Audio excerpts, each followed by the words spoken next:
Xbox On. Welcome to Xbox On, a podcast with one host about one console, Xbox. I am said host, Jesse DeRosa, and on today's episode, we'll be talking about the latest Xbox news for the week of February 10th, 2022, including Microsoft provides more information on Activision exclusivity in the future, Platinum Games is still interested in doing Scalebound, will Xbox ever be able to acquire a Japanese publisher, and more.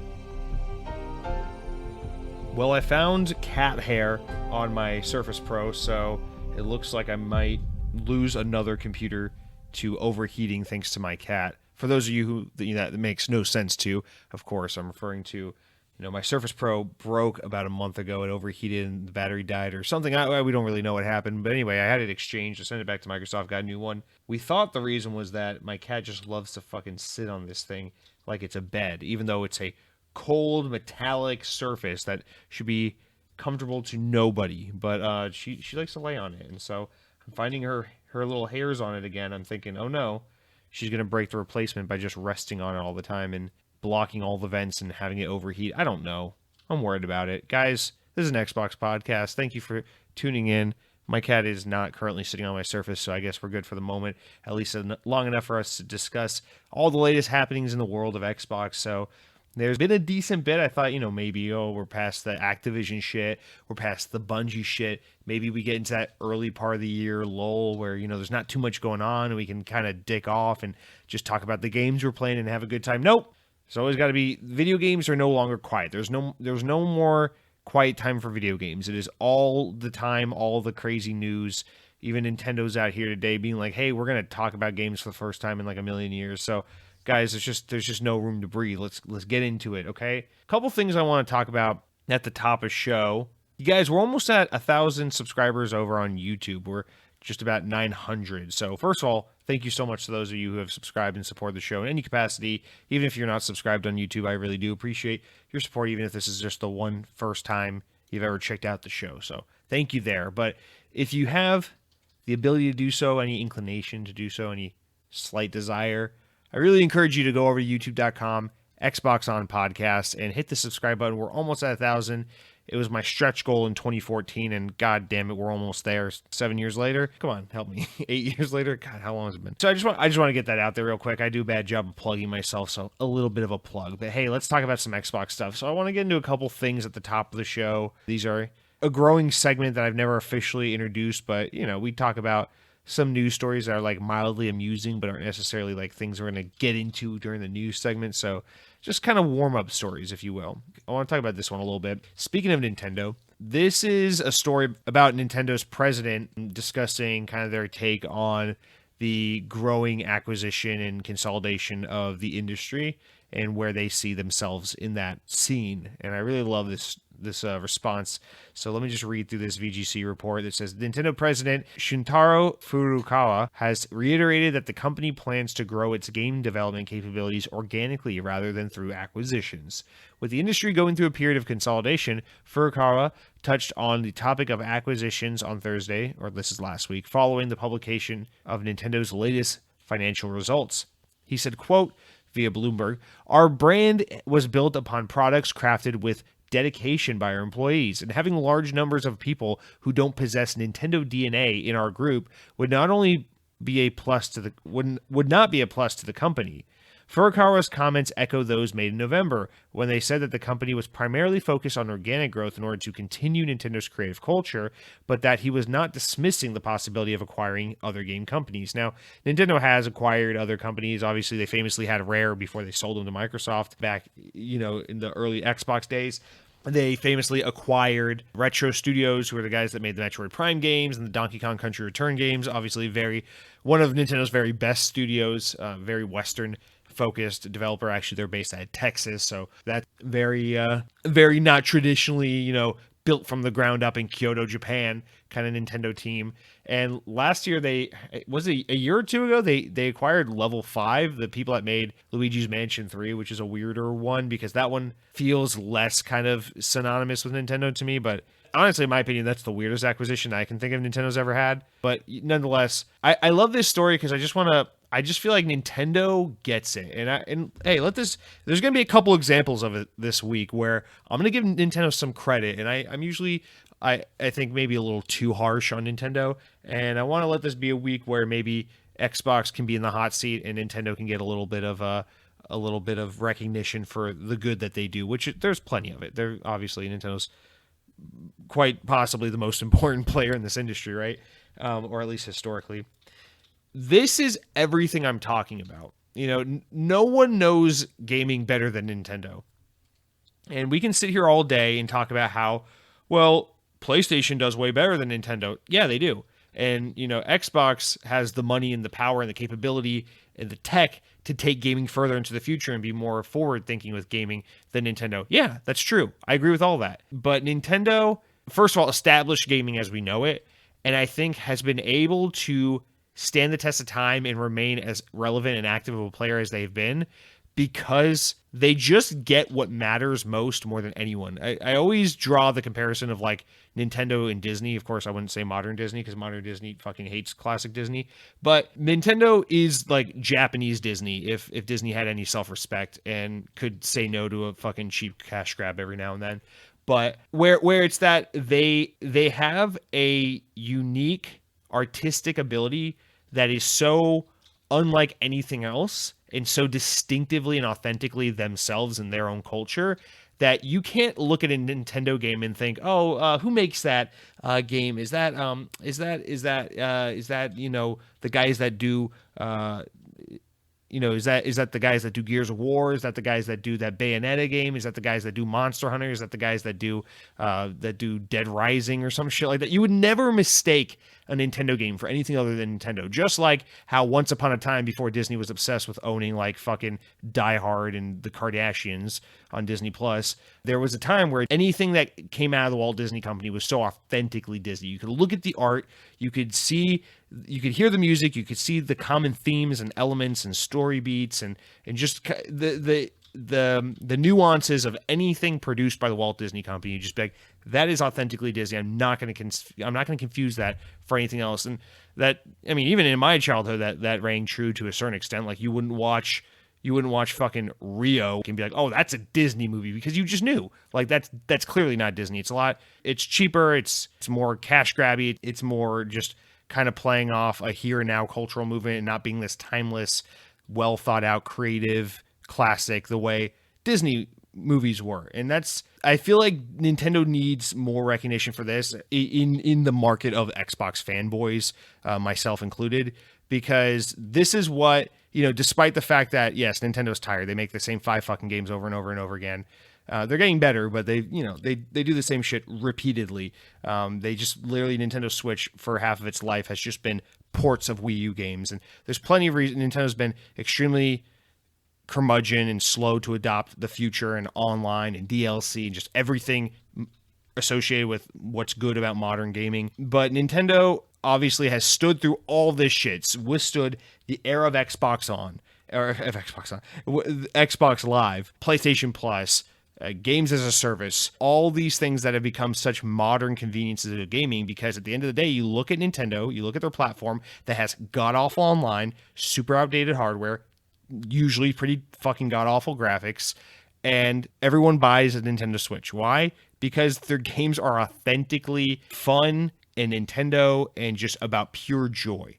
And it's something that Nintendo gets better than anyone else in the games industry. And the reason why I want to bring this up is because Xbox, for as much as I love them and for as much as Xbox is the brand of gaming I identify with the most, and it's the platform where I spend the most of my gaming time, is the gaming platform where I feel most at home, Xbox probably gets this the worst. And I think these acquisitions show this further than ever before, where they're and I have a counter to this. I know many of you probably do. So before you click off or start hating me in the comments, just just hear me out for a second. In acquiring anything and everything Xbox can get their hands on, which is essentially what we're doing at this point when you look at things like the Activision deal, there is no identity to Xbox. What about Call of Duty is Xbox? Nothing. What about Crash Bandicoot is Xbox? Certainly nothing. What about Diablo is Xbox? Nothing.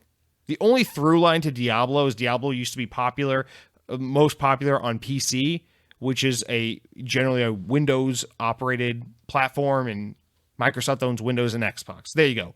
There's the through line to Diablo and Xbox. What's the through line to Call of Duty? Before Call of Duty was more popular on PlayStation, which it's been more popular on PlayStation for a long ass time now, it was originally more popular on Xbox during the 360 era with marketing tie-ins and Mountain Dew and Doritos promotional shit. Like that's the through line between Xbox and Call of Duty, Xbox and Diablo, Xbox and Warcraft. And there's just no cultural identity. So yeah, it's cool. Xbox owns Activision.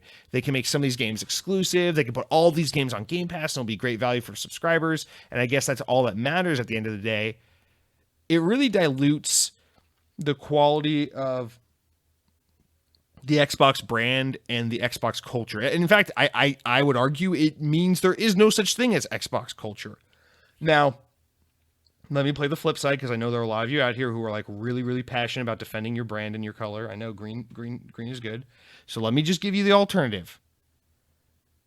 You could argue, well, hey, see, what you're saying is Nintendo's brightest point, what Nintendo's saving grace, is actually why I think Nintendo is the weakest, and why Xbox is actually the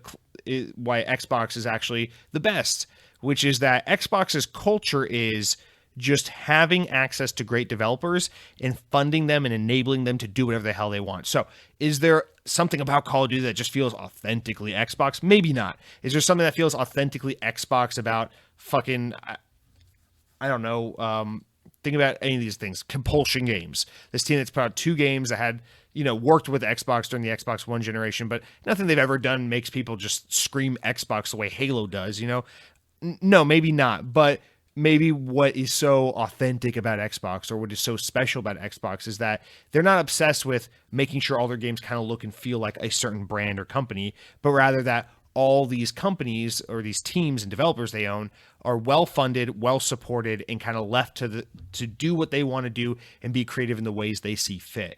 And what that results in is really, really interesting games. They're all super different from each other. Maybe none of them feel like whatsoever, but they allow for developers to make fantastic games and for players to have really cool experiences. I think that's a completely valid argument, and it's probably the number one argument or counter argument you would get to the argument I'm making.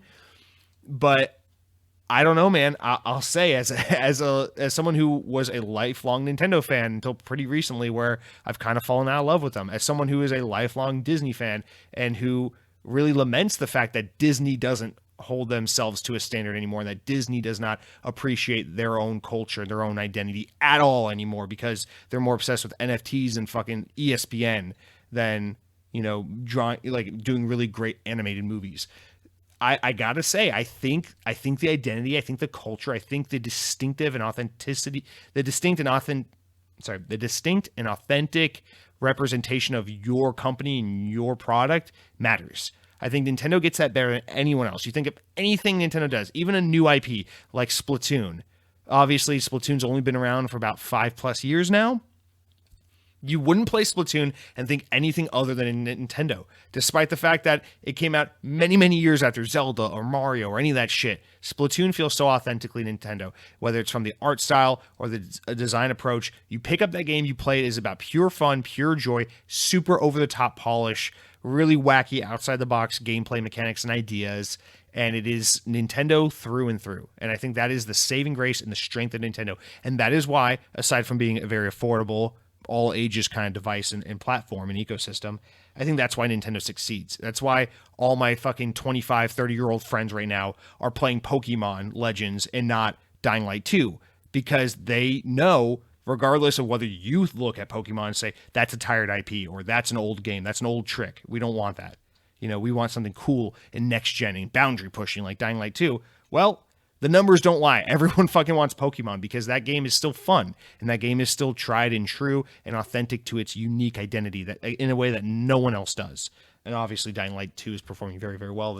I don't mean to say one's doing great and one's doing bad. I just mean to say there's a reason why something like Pokemon can persist and continue to do so well in an environment where you have something like Dying Light 2, which is so technically further advanced and ahead of anything like Pokemon, because one isn't about just being next gen and new features and awesome and cool and boundary pushing. One of them is just about being really damn fun and fundamentally just connecting with you on an emotional level and hitting with this very authentic identity that Nintendo has crafted and that Game Freak has crafted and that these Nintendo affiliated companies and brands have crafted over many, many years and have earned that reputation and have earned that loyal player base.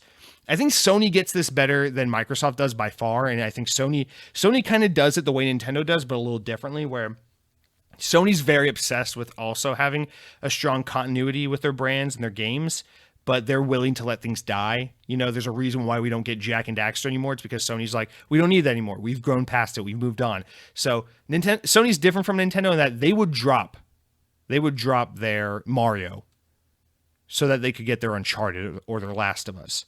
But they're very much like Nintendo in that they want to have that continuity. Sony's focus is on, what if we could make Academy Award-winning films, but the video game version of that? And that's why, you know, to its detriment, games like Horizon Zero Dawn, God of War, The Last of Us, these games all kind of look and feel the fucking same in a way, which is my general gripe with PlayStation games. But also, it's why they all feel authentically like PlayStation experiences. It's why they're all consistently like 9 and 10 out of 10 kind of games. It's why they're consistently pushing the boundaries of storytelling and cinematics in video games, because Sony is obsessed with maintaining and holding and facilitating that culture and that identity that they worked really hard to build.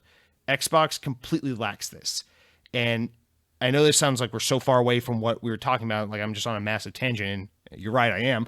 But I think this also plays into my point, which is that Nintendo's got the right idea. And I wish Xbox, you know, obviously Xbox is playing a very different game. Nintendo is trying to sell Nintendo Switch hardware and sell games for Nintendo Switch. And that is it. That is their game, and it's simple. It is predictable. It is as plain as day to see what they're doing. And it's not a bad thing at all, but it's not the game Xbox is playing. Xbox is trying to grow the Netflix of video games. They're trying to get millions and millions and millions of people to subscribe to a service, and they're trying to get this service onto every platform. They're not limiting it to Xbox hardware. They want it on PCs. They want it on phones. They want it on PlayStation if they can get it there. So I get that it's a different game they're playing and that it requires different tactics. But man, can't we just, as lifelong Xbox players, as fans of the brand, can't we just lament the fact that Xbox doesn't really have that identity? And I think there's a part of me that really, like, that's why I connected so much with the Xbox One generation, more so than even Xbox 360 and Xbox Series X generation, even though we're not very far into the Series X generation. And even though I would say objectively the Xbox 360 generation was, of course, better. But I think that's a huge reason why I love Xbox One so much. I think that's a huge reason why I liked Nintendo Wii U so much back in the day. It's because when you see it a lot, when these brands are kind of on their heels a little bit, when they're in a vulnerable state, like the Xbox One, which was getting slaughtered by the competition, like the Wii U that was getting slaughtered by the competition, like the PS3 that for the first half of its lifespan was getting slaughtered by the 360 and the Wii. You see these companies had to aggressively play into the things that they have. You know, Nintendo didn't get third-party support during the Wii U. Xbox did not get love at all during the Xbox One. Of course, they got third-party titles, but they weren't getting they weren't getting second-party games. They weren't getting third-party exclusives, and they didn't have a huge roster of first-party teams to put out a massive output of really awesome content. So we had to see them lean really hard into Halo, into Gears, into Forza. And I know a lot of people made fun of them during this generation because it was like, Xbox has no games. It's always Halo and Gears, Halo and Forza, Halo and Gears, whatever. But to me, I loved it so much because I was like, this is the most of an identity that it's ever felt like, in my opinion, Xbox has ever had, where it's like they don't have much, but they have to play into their identity. And it felt like Xbox was a platform and an ecosystem that had cohesion and had character to it. You know, Xbox felt like Windows 8. Xbox felt like Kinect. Xbox felt like Titanfall. Xbox felt like Halo. You know, for better or worse, and people have differing opinions on some of those things, but like, I don't know, Xbox Series X, like, I don't fucking know. It's like all this weird shit just coming to Game Pass all the time. It's like MLB The Show on Game Pass. Don't get me wrong, that's objectively an awesome thing. But like, I don't know, like playing MLB The Show on Xbox exclusive to Game Pass and no other service. Otherwise, you have to buy the game. It's like, that doesn't feel like Xbox. That just feels like games, you know?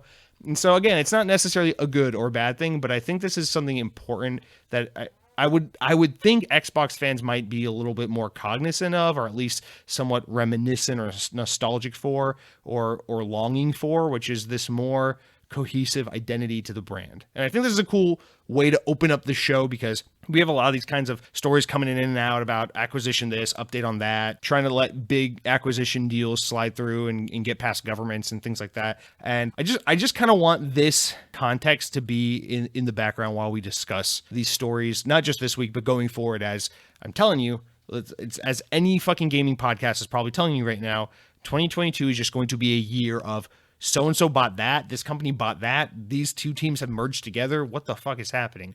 And I just think that for all the good it will bring, yes, Game Pass is going to have so much value. To me, it's like, I feel like we're also losing something here, and I don't want to just completely let that slip.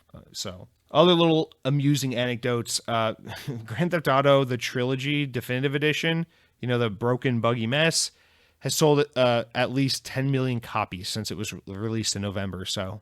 If you wonder why games are allowed to release in broken states all the time, well, that's why. And then finally, speaking of Nintendo and stroking their dick this week, I would like to say Nintendo just had a Direct today, and they announced that they're bringing the Nintendo Wii version of Star Wars The Force Unleashed to the Nintendo Switch. And this makes me a hypocrite in like 7 different ways. But I just want to say how incredibly excited I am for this. It comes out, I think, in April. All I ever do is shit on Nintendo because they just port old games to their current hardware. But that's what this is. All I ever do is shit on Disney because everything is Star Wars this, Star Wars that. I'm fucking tired of Star Wars. Calm down, Star Wars. We need something other than Star Wars. This is a Star Wars game. And, you know, it's a fucking Switch. I'm always being hard on the Nintendo Switch, and here it is, the Switch games. But I gotta be honest with you, this got me pretty excited. I love The Force Unleashed. I only played the Wii version a little bit because I rented it once from Blockbuster, rest in peace. But I love the 360 version, played it front to back many times. So I will absolutely be picking this up on my Nintendo Switch. But I did want to point out what a hypocrite that makes me. So, all right, guys. With all that junk out of the way, probably already an hour into the show. But let's jump into your comments, shout outs. You know how it works. You head on over to youtube.com/XboxOnPodcast. Maybe even subscribe so we can hit that 1,000 mark. And you leave a nice comment. You say something like, Jesse, I appreciate you not being like the other Xbox podcasts. Sometimes you just kind of stray from the news and you just talk from your heart about the brand. And as a fan of Xbox, it allows me to connect emotionally to the brand and to the podcast, because I understand it's like you're not just trying to be the groundbreaking, like all inside scoop guy about Xbox. Sometimes you're just trying to be a fan of the brand who just wants to share their love and passion for this. And as a fan, I can relate. And also, I sound like I'm slightly from New Jersey right now, so that's kind of weird. Or you can leave a mean comment. You can just be like, Jesse, you're a dumbass. Nintendo Switch is actually really dumb because the Nazis used the same chip that's in the Nintendo Switch to power, I don't know, probably some kind of crazy technology that was in a Wolfenstein game. And by playing Nintendo Switch, you are supporting Nazis. Hope your podcast gets a 4-star review, so it will drive you nuts, and it will live rent-free in your brain for the rest of forever, as they say. And I'll say, I don't even know what you're talking about, but here we are reading it on the show, so I guess you get the last laugh. Anyway, our first comment this week comes from Parksy 1972, which is, fun fact, in the year 1972, Disney's Magic Kingdom turned 1 year old. All right, Parksy says, hey, Jesse, I rarely come to YouTube for podcasts, as I like to listen via Spotify on my commute to and from work, but I just noticed you're just shy of 900 subs on YouTube. Hopefully you'll push past the 1K mark in the next few months. Thank you, Parksy. What a thoughtful comment. What a nice comment. That, I want to let you know, that's the comment that encouraged me to speak up at the top of the show and promote myself for once. God damn it. Thank you, Parksy. Have a wonderful day.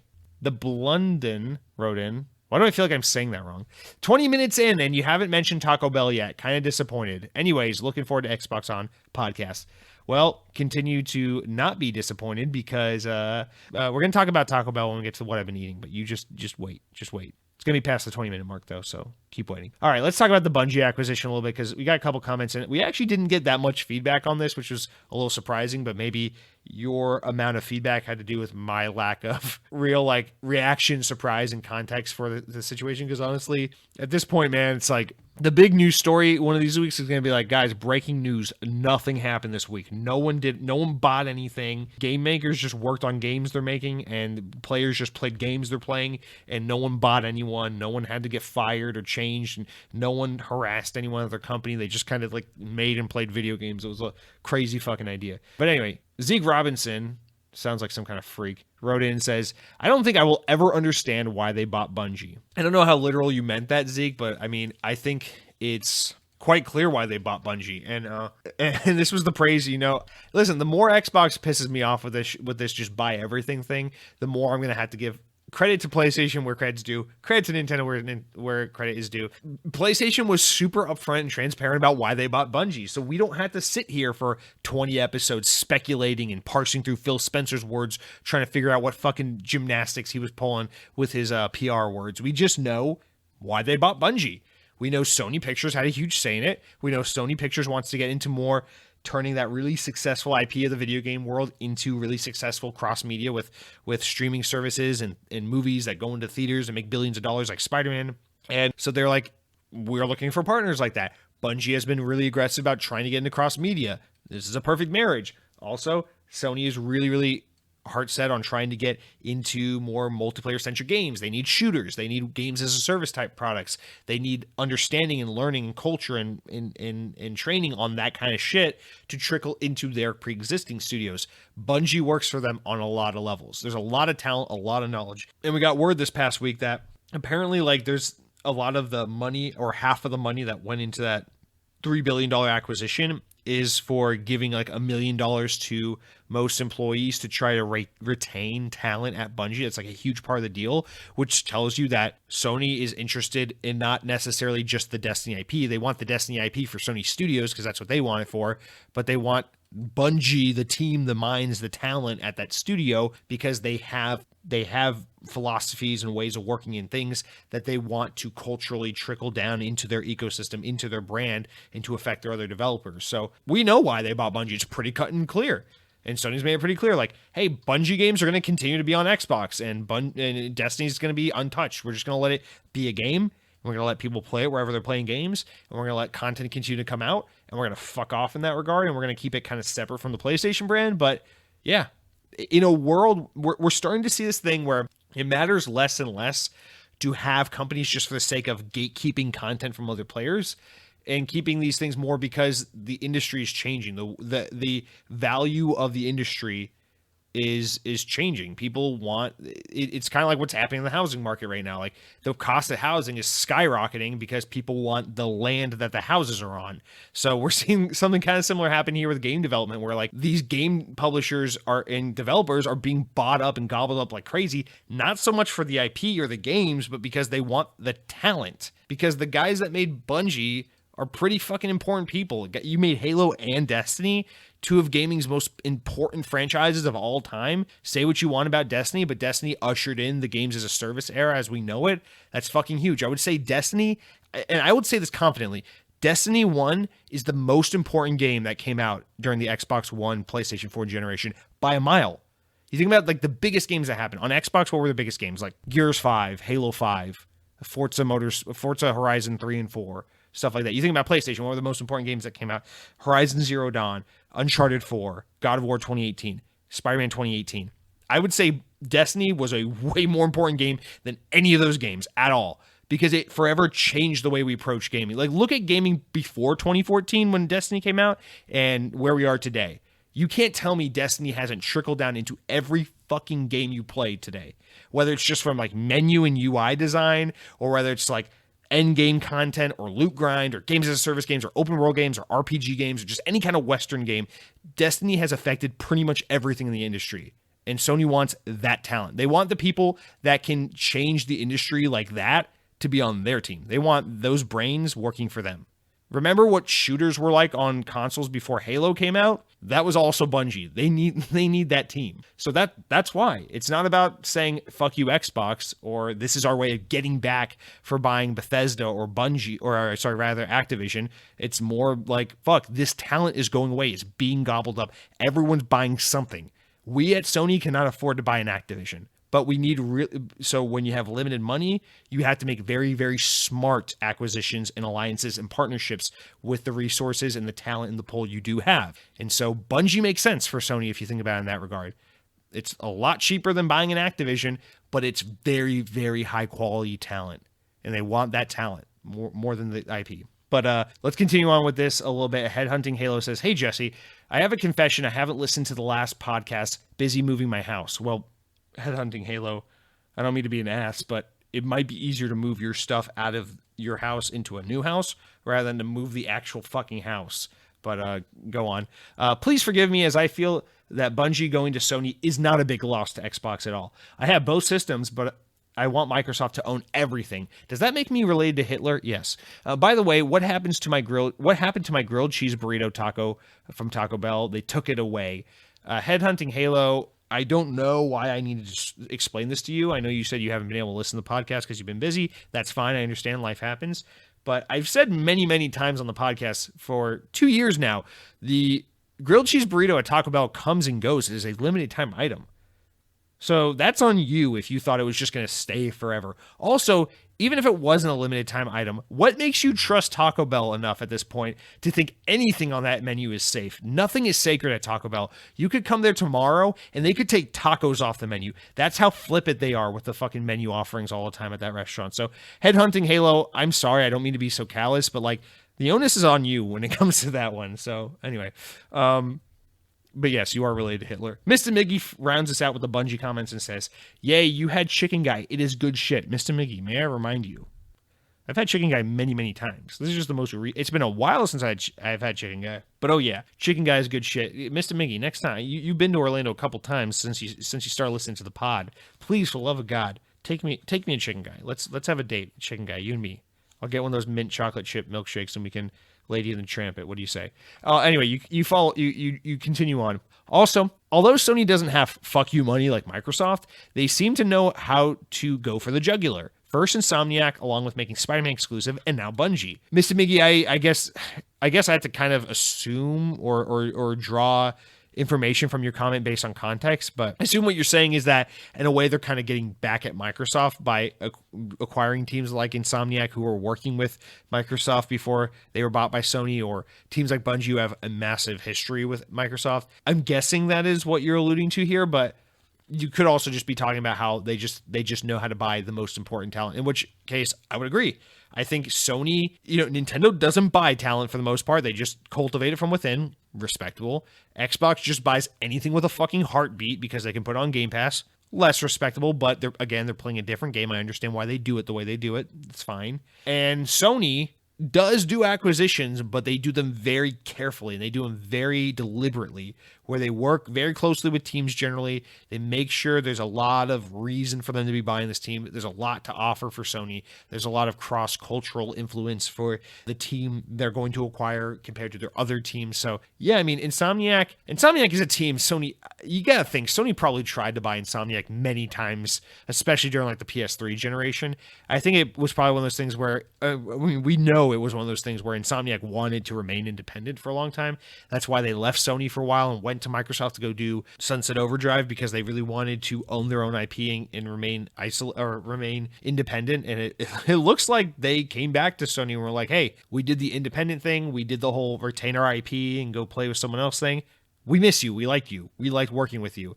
So Sony can't be that bad if Insomniac chose being bought out by Sony over remaining independent, having their complete autonomy, being able to own their IP and work with whoever they see fit. So yeah, Sony absolutely knows what they're doing. I would say Microsoft gets bigger deals because they have the money to buy a Bethesda, they have the money to buy an Activision. Sony gets higher quality deals because they buy the teams that make the most sense, and that they're going to get more bang for their buck in the long run. Because guess what? I would rather have Insomniac on Xbox than all of Activision. I'm just saying, man. And guess what? They bought Insomniac for like $250 million. So like less than a fucking percent, basically, of what they I actually don't know. That math's probably not right. But let's move on to the rest of the comments. Temple Knight writes in and says, let's talk about an acquisition that matters far more than Activision and Blizzard or Bungie with Sony. The acquisition I'm of course talking about is my acquisition of a bottle of Mountain Dew Spark. It was okay if you want lemonade soda, not a huge fan. I thought the gingerbread holiday edition offered a more interesting flavor that was actually pretty good. Fuck you, Temple Knight. Don't you ever say that. And as we discussed prior, I thought last year's Voodoo was excellent. And he did that emoji where it's like the emoji, whatever. Contrary to your outrageous opinions of it, Temple Knight, let me say, I hope that you get acquired by Sony so we don't ever see you on this podcast again. Because first you have the audacity to be like, oh man, I'm not a huge fan of this Mountain Dew Spark, but it's okay if you want a lemonade soda. I'm like, okay, I agree with that take. That's a pretty in line with Jesse take. But then you go and defend the awful 2021 variant of Voodoo, along with the even worse holiday gingerbread flavor. Those were atrocious. Both of those were undrinkable. The fact that they were Mountain Dew flavors and I couldn't finish a single can of either one. Temple Knight, you don't always have to agree with me on everything. I'm okay. I know a lot of people are like, Jesse, you're kind of mean about Xbox and the acquisition stuff. Personally, as an Xbox fan, I'm excited for this. Let's just try to be positive. I get that. I'm willing to agree to disagree on that. But when it comes to Mountain Dew, my opinion is king. And so Temple Knight, you will either bend to my will and accept my opinions of Mountain Dew as implicit truth, or you will cower down, you will run from this earth, find a cave, and dwell there for the rest of your life, cut off from civilization until I say otherwise, and I won't. The best holiday flavor was Merry Mashup, by the way. Not Merry Mashup. It was, what was that? God, what was that one? Where it was literally just half Mountain Dew Code Red, half regular Mountain Dew. And they're like, fuck it, Merry Christmas, red and green. That one was so, it was just so like, anyone could make that. But it was good. I loved it. Simplistic, true to form. Temple Knight, get out of here. You disgust me now. All right. Josiah, my brother, wrote in, also known as Cronky, and says, I think the fact that Xbox is publishing a certain Affinity game when they just acquired like 800 other studios is interesting. I vastly prefer this idea of publishing games for independent studios to be exclusive on Xbox as opposed to buying the studios. Wow, Josiah, I sure do agree with that take. Wouldn't that be nice if they just worked with teams that made sense and got cool exclusive content for their console instead of just buying up all the talent away from everyone? And then maybe if a relationship grows to a point where it makes sense and everything, checks out, maybe they tie the knot and purchase them. That sure would be nice. Tech Daddy rounds us out for the week and says, why can't we play as the Covenant, the Banished, or even the Flood in Halo multiplayer? Wait, why am I asking a Halo question to a Call of Duty fan? And Tech Daddy, I will remind you as I respond to this comment prior, I'm not a Call of Duty fan. I'm a Black Ops fan. So get it right. Also, playing as the Flood in Halo multiplayer would be both hilarious and miserable. So, guys, that's going to do it for all of our comments, shout-outs, whatnot from this week. Remember, for next week, don't be shy. Reply. Next, let's jump into what I've been playing. But before I can tell you about that, I got to tell you about what I've been eating. And to make good on a promise to the Blunden, we're going to talk about Taco Bell because this past week, I tried the new crispy chicken tender tacos from Taco Bell. And I got to say, you might remember about 6 months or so, whatever it was, maybe last summer or something like that. Who can remember? Taco Bell had the chicken sandwich taco, crispy chicken, whatever. It was basically just like half a burger bun with a chicken tender shoved in some Taco Bell sauce. And I was like, oh, they're good, but it tastes like KFC. This is not Taco Bell. Pass. Well, now they're bringing back those chicken tenders, but they're putting it in a Taco Bell tortilla soft shell taco with other toppings and sauce. These are much better. This is what I'm talking about. I love it. Keep the fried chicken tenders on the menu, but put them in a more conventional Taco Bell package. I like these. They're good. There's two variants. There's like a creamy ranch avocado one, and there's like a spicy ranch one. I asked for the avocado ranch. They gave me the spicy one, I'm pretty sure, because it was pretty spicy for avocado. But either way, it was delicious. I don't care. I would have liked either flavor, so I'm not complaining. And I got to go back and try the other one, or maybe just order one of each to make sure I didn't pick the wrong one. I don't know. But these are really good. These are damn good. And they're not like, please stay on the menu good. They're not like, I hope they bring these back again and again good. But they are like, you should definitely give these a try while they're here for a limited time. Now, I will say, just like with the crispy chicken sandwich taco thing they did last time, those were like basically a KFC menu item on the Taco Bell menu. This is a little different in that It is a taco, it is a tortilla shell. It does make sense on the Taco Bell menu, but there's something about this combination of flavors that really brings me back to the chicken ranch wraps at Cookout. Now, many of you might be going, what the hell's Cookout? I think we've talked about it on the show before, but Cookout, for those not familiar, is a Southeast chain of fast food restaurants. They're from North Carolina, but when I was living in Georgia, they were kind of booming all over Georgia. They were really expanding into the Atlanta market. So especially during my college days, we had Cookout pretty much everywhere, and I was able to easily get it all the time. And as someone who's working in restaurants until 2 a.m.,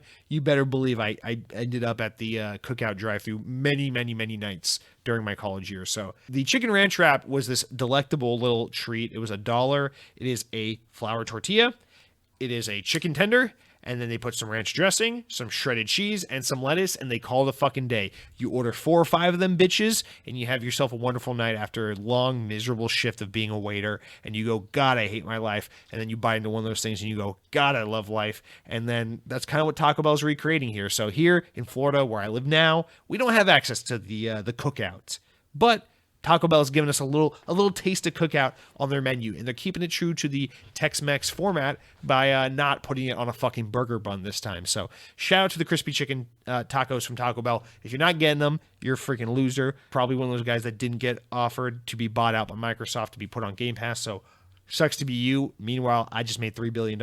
I'm going to Game Pass tomorrow, you dumb bitches. But don't worry, I'm staying on PlayStation also. All right, now let's get into what I've been playing. Guys, this is kind of interesting because for the first time, I'm not going to just say, I don't know, fucking Nazi zombies or Halo or something. I'm actually going to talk about 2 games that are relatively new games that I played and that are not games I'm going to probably be talking about down the line because they're new games that I'm playing and moving on from because I'm kind of staying in the know. I'm staying in the loop on all the latest releases for the Xbox platform.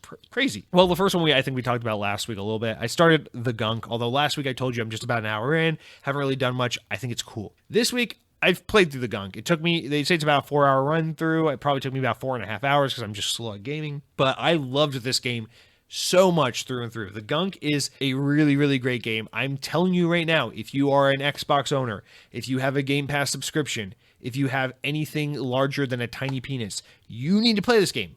You need to play this game. This is, it might be timed. It might come to Switch or PlayStation or something at some point in the future, but for now, it's an Xbox exclusive. And this is a great game. This is by the guys that made the SteamWorld Dig and the SteamWorld Heist games on the 3DS.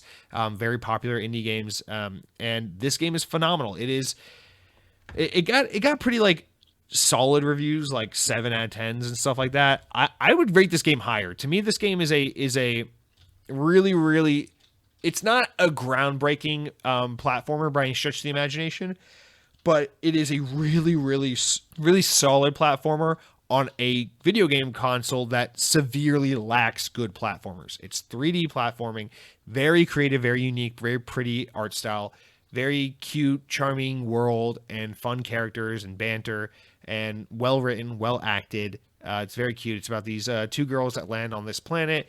They're kind of just like trying to. There's only context into like the world they live in. All you know is that they are human and that their planet Earth has basically been destroyed. The game is basically a thinly veiled metaphor for pollution and global warming.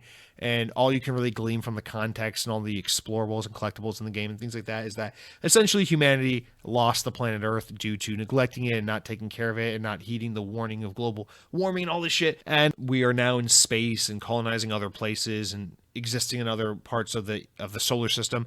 And you come across this planet where you had to land because you're trying to scrap for parts to get your ship kind of back up and running. And you're running low on fuel and resources.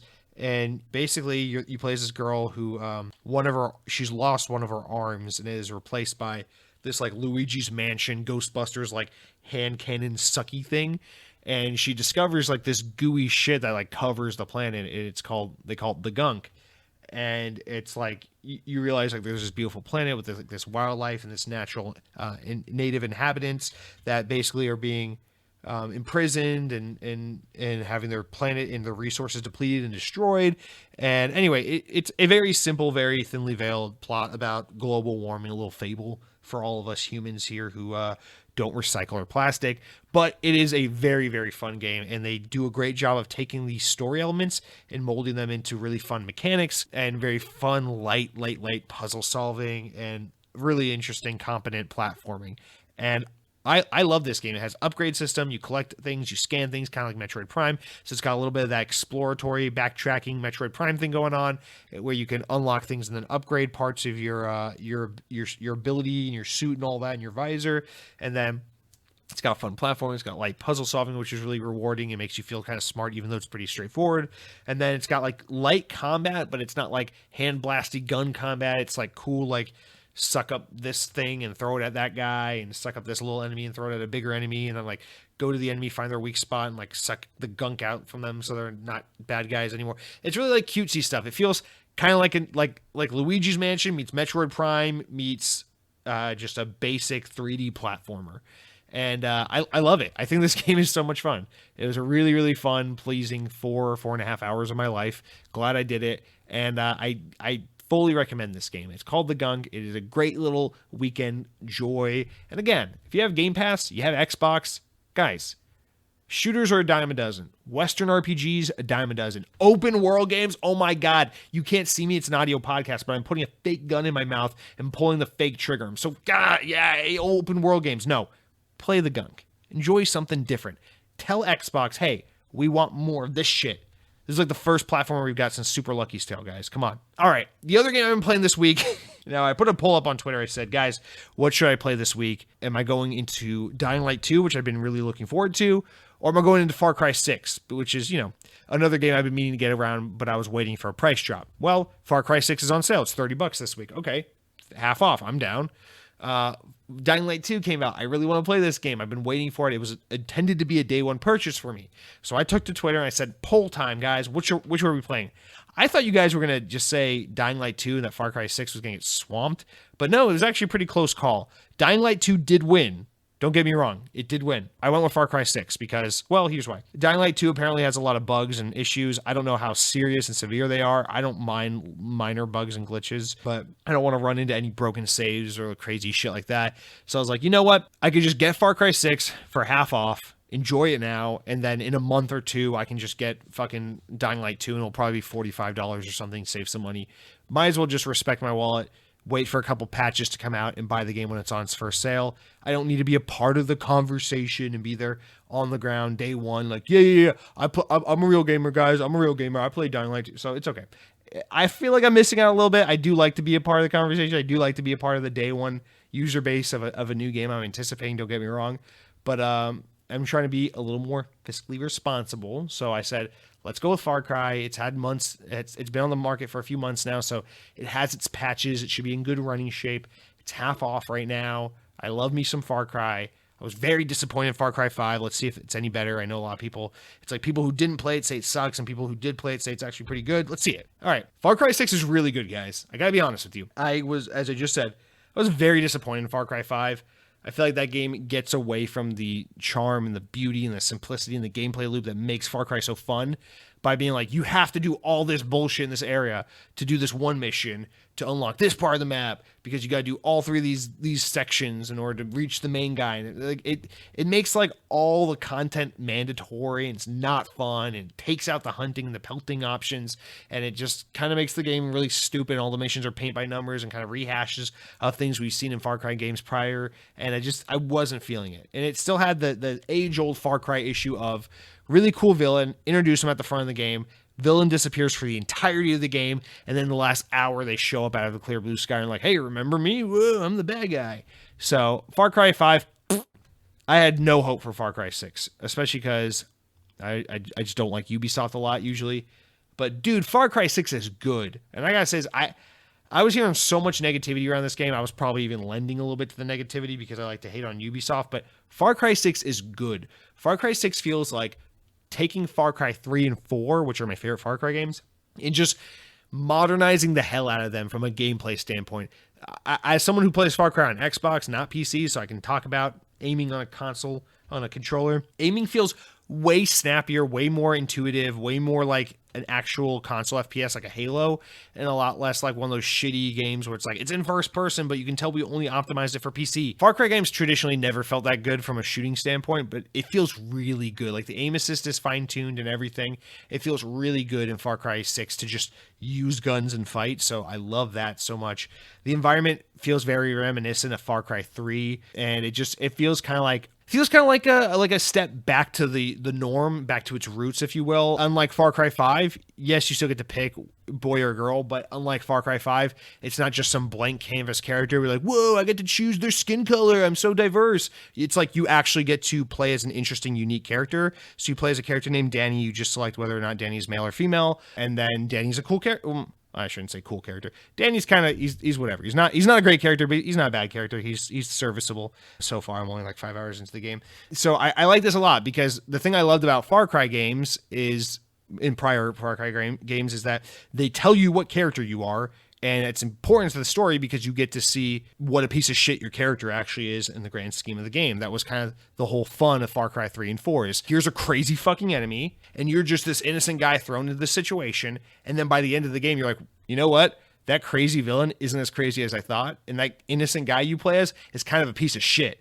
And that was like what was really great about Far Cry 3 and 4 from a story standpoint. It's like, especially Far Cry 4, where it's just like, you think you're like fighting this like tyrant, this dictator, this evil man. And then you realize it's like, oh, this is like white American man goes across the world and start like imperializing this other nation and just being like, I can fix this, and just kind of Vietnam's the whole situation and fucks everything up. That was the beauty of Far Cry 4. It was like holding a mirror to the world and being like, when you play games, you are just like Rambo fucking everything up. You cause more harm than you do good.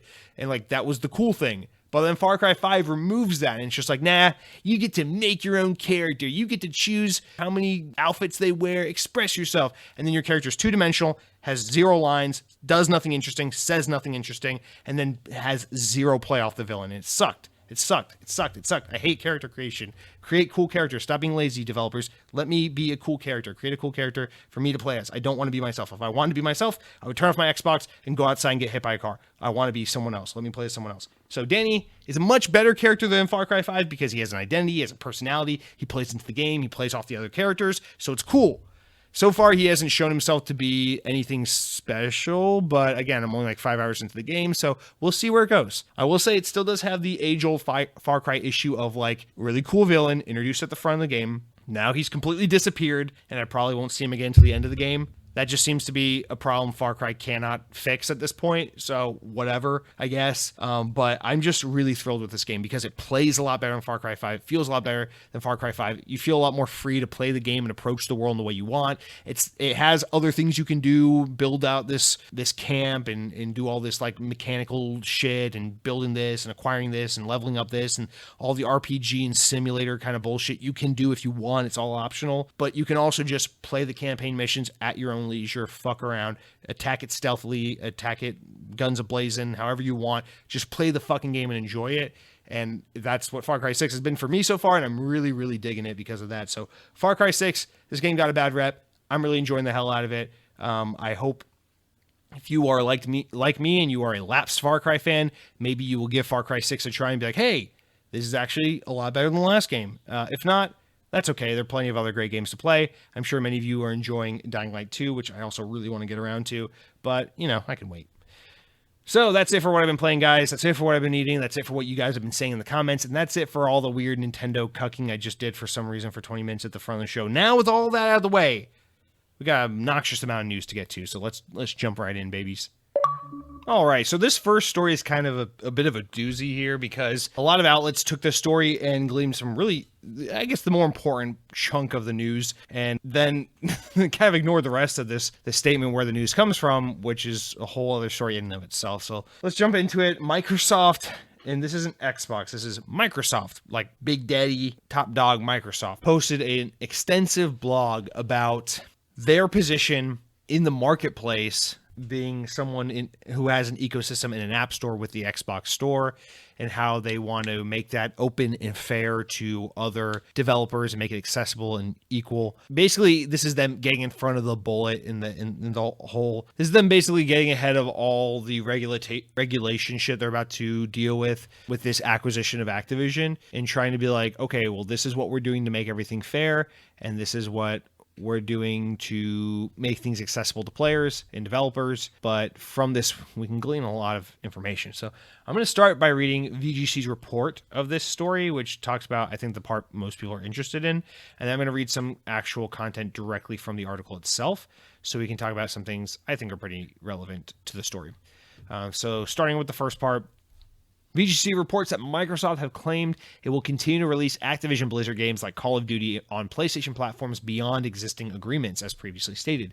Activision Blizzard will reportedly committed to releasing at least the next 3 COD games on PlayStation consoles as part of a marketing agreement that was signed before the $69 billion acquisition by Xbox maker Microsoft. However, in a new blog post published on Wednesday addressing Microsoft's future policies and where it's headed in its content, President Brad Smith indicated that at least some Activision Blizzard games would continue to release on PlayStation in the future. Quote, "First, some commentators have asked whether we will continue to make popular content like Activision's Call of Duty available on platforms like Sony's PlayStation. This is an obvious concern, and Microsoft could easily make this the obvious concern here is that Microsoft could make this title available exclusively on Xbox consoles, undermining opportunities for PlayStation users. To be clear, Microsoft will continue to make Call of Duty and other popular Activision titles available on PlayStation through the term of an existing agreement with Activision. And we have committed to Sony that we will also make them available on PlayStation beyond that existing agreement and into the future so that Sony fans can continue to enjoy the games that they love." The executive added that Microsoft is also interested in taking similar steps to support Nintendo's successful platform as well. He concluded with, "We believe the right thing to do for the industry. This is the right thing to do for the industry, for gamers, and for our business." It's worth noting, though, that Microsoft's statement stops short of committing to releasing all Activision Blizzard titles for PlayStation, so it could still keep some exclusive content to Xbox. There's already some precedent for Microsoft continuing to release games on rival platforms, as we've seen with Minecraft on PlayStation and Bethesda's deal that sees Ghostwire Tokyo and Deathloop being timed exclusives on PlayStation 5 before they can come to Xbox.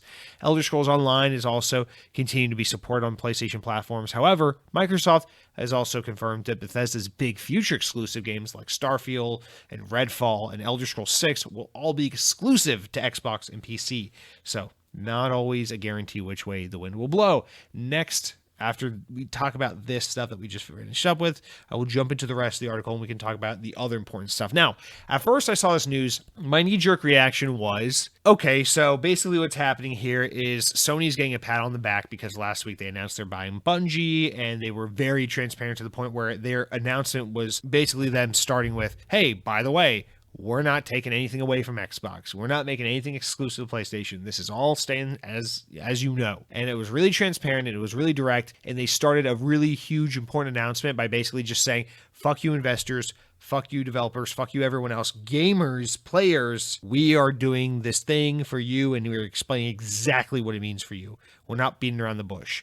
And that kind of seemed like, in a way, a dig at Microsoft and what Microsoft's been doing with their announcements, particularly Phil Spencer, and being the fucking king of talking out of both sides of his mouth and kind of saying a whole lot of everything and yet a whole lot of nothing. And so at first I saw this news and I was like, oh, this is Xbox responding to that, being like, okay, guys, you need transparency. We don't want to lose that really big optic award we've been getting lately. So transparency. We're not going to keep Call of Duty away from PlayStation players forever. But then I thought more about it, and you read the rest of the article from which it came from, or the blog post from which it came from, and you see that what this really seems to me like is Microsoft trying to get in front of the bullet and put everything out on the table and be as open and competition friendly and consumer friendly as humanly possible before this deal starts going under the microscope and under the scrutiny of regulatory eyes to see, is this overreach for Microsoft to acquire Activision? Is this too much power for any one company? Is this in any way, shape, or form a monopoly on the industry? And I think this is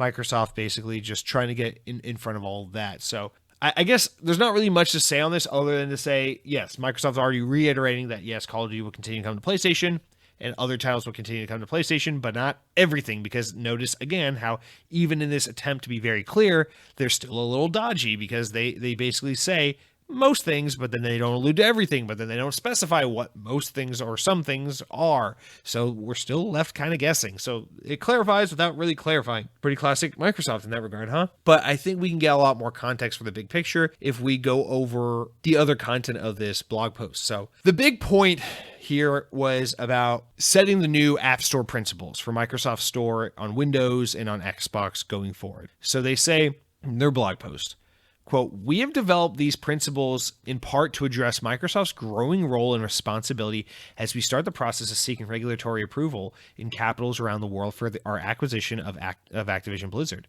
The regulatory process begins while many governments are also moving forward with new laws that promote competition in app marketplaces beyond. We want regulators and the public to know that we as a company at Microsoft are committed to adapting to these new laws and with these new principles, and we're moving to do so."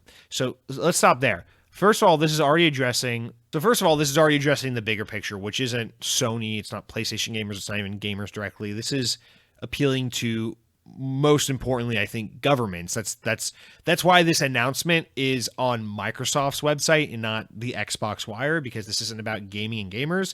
This is about bigger pictures. This is about media outlets. This is about governments. This is about Microsoft being really transparent and putting their cards on the table and being like, yes, we're buying a really, really, really big part of the gaming industry, and we're already a really, really big part of the gaming industry, and we're about to consolidate a massive portion of this games industry all together under one roof. But here's how we're being very non-competitive. Here's how we're being very consumer-friendly. Here's how we're being very friendly to the competition and to the developers and being accessible to all and being very fair.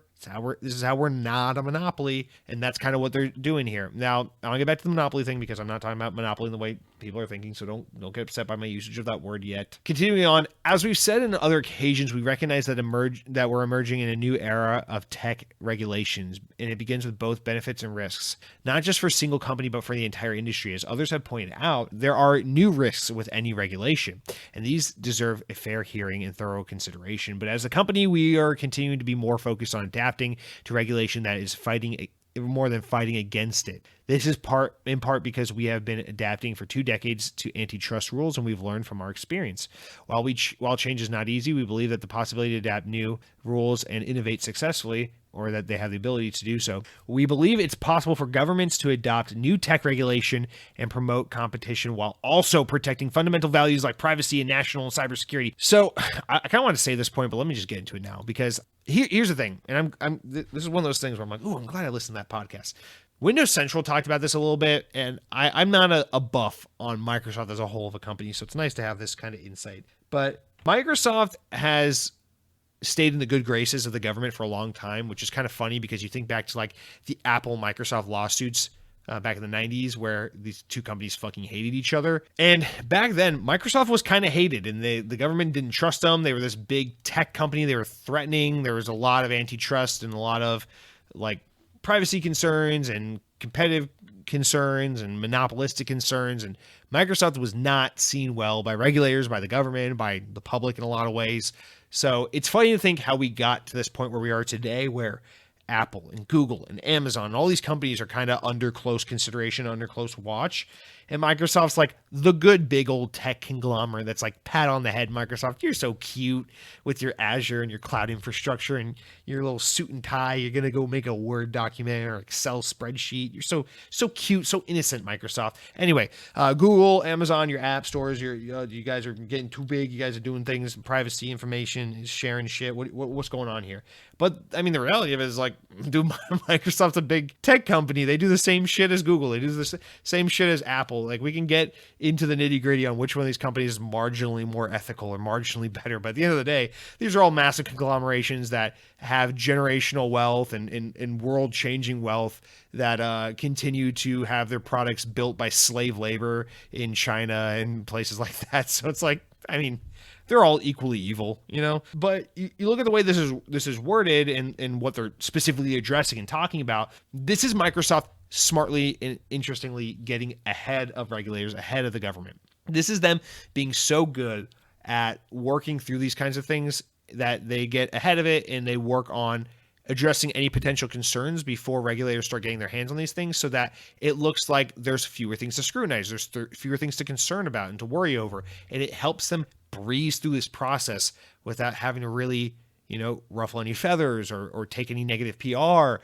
or have to have any pushback or fight or concessions whatsoever. And the reason why I brought up the Windows Central podcast, thank God for that show, Dan Rubino, the host of the show, really interesting show, really interesting podcast host, was talking about how Microsoft has gotten, they reacted so much to that Apple lawsuit in the 90s that it's kind of become a huge part of Microsoft. They have entire teams dedicated simply to lobbying in DC, to politicians about things they think would be beneficial to the tech industry, different kind of regulations, different kind of things to be aware of, things that they think are a concern, threats, things that might evolve into concerns down the road. And they've been really big on things like cybersecurity and AI and just all these kinds of things that people see as looming threats or presence in the tech space. And they have massive teams of people whose job it is to work with politicians on coming up with regulations and coming up with fair principles and legislative rulings to guide the tech industry over the years. And so this is not talking about Xbox, talking about Microsoft. This is kind of their bread and butter in a way. This is something or not bread and butter, but this is kind of right up their alley. This is something they're suited to do that they've done before. And so what this blog post is not a way of saying, hey gamers, don't worry, you're sure going to get Call of Duty on PlayStation, so you don't got to buy an Xbox. We're not that evil. It's really their way of saying like, hey, governments, pay attention to us. We're so cool. We're so non-competitive. We're so open to respecting you and taking on any kind of regulation or concern you might have and putting that concern to rest and easing your worry in any way. And that's what this is actually all about. Now, I don't condone, I think lobbying is fucking evil. I think it's terrible, but I'm not condoning these things. I'm just trying to explain simply like what the situation at hand is.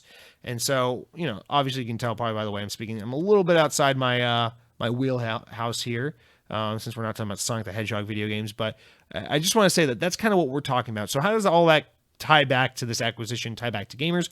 Well, specifically what Xbox is talking, or what Microsoft's talking about here, is that they think the gaming industry is about to go from a global 2.8 billion consumers to 4.5 billion consumers, almost doubling by the year 2030. 8 years from now. And as such, they want to implement new App Store policies and principles that they will abide by both on the Microsoft Store as well as the Xbox Store going forward. And this is to help make them look like the good guys and make them look like they're friendly, open to competition. They're open to their competitors and all of that. And so what they outline here are 11 new like self-regulations and new policies for their stores. And they say the first 7 are being implemented across Microsoft App Store and the Xbox effective immediately, and that the other 4 are changes that they are actively working on for the future. So I want to go through these a little bit and kind of talk about how these pertain to Xbox as we know now. Because first of all, they kind of categorize them. So first they're talking about quality, safety, and security. They talk about new principles like enabling developers to access app stores as long as they meet reasonable and transparent standards. So if you want to put a game on Xbox, as long as you meet their bar for quality and it's reasonable and safe to put it on the store, it's not malware or whatever, sure, we'll put your game on the store.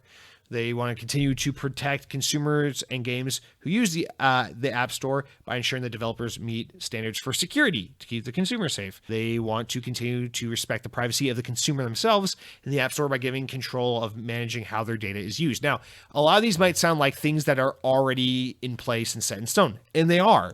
Again, this is written for legislators. This is written for governments. This is a way of saying, look at all the things we're doing for the consumer, for the market, for the competitor, for the developer to make this a safe and accessible place. We're not gobbling up and monopolizing the industry because, look, anyone can put their game on Xbox. Look, we're not risking anyone's personal data or anything. Anyone can control how their data is collected and used. So many of these things are things we're already accustomed to and we already know pre-exists, at least in some form or shape or form.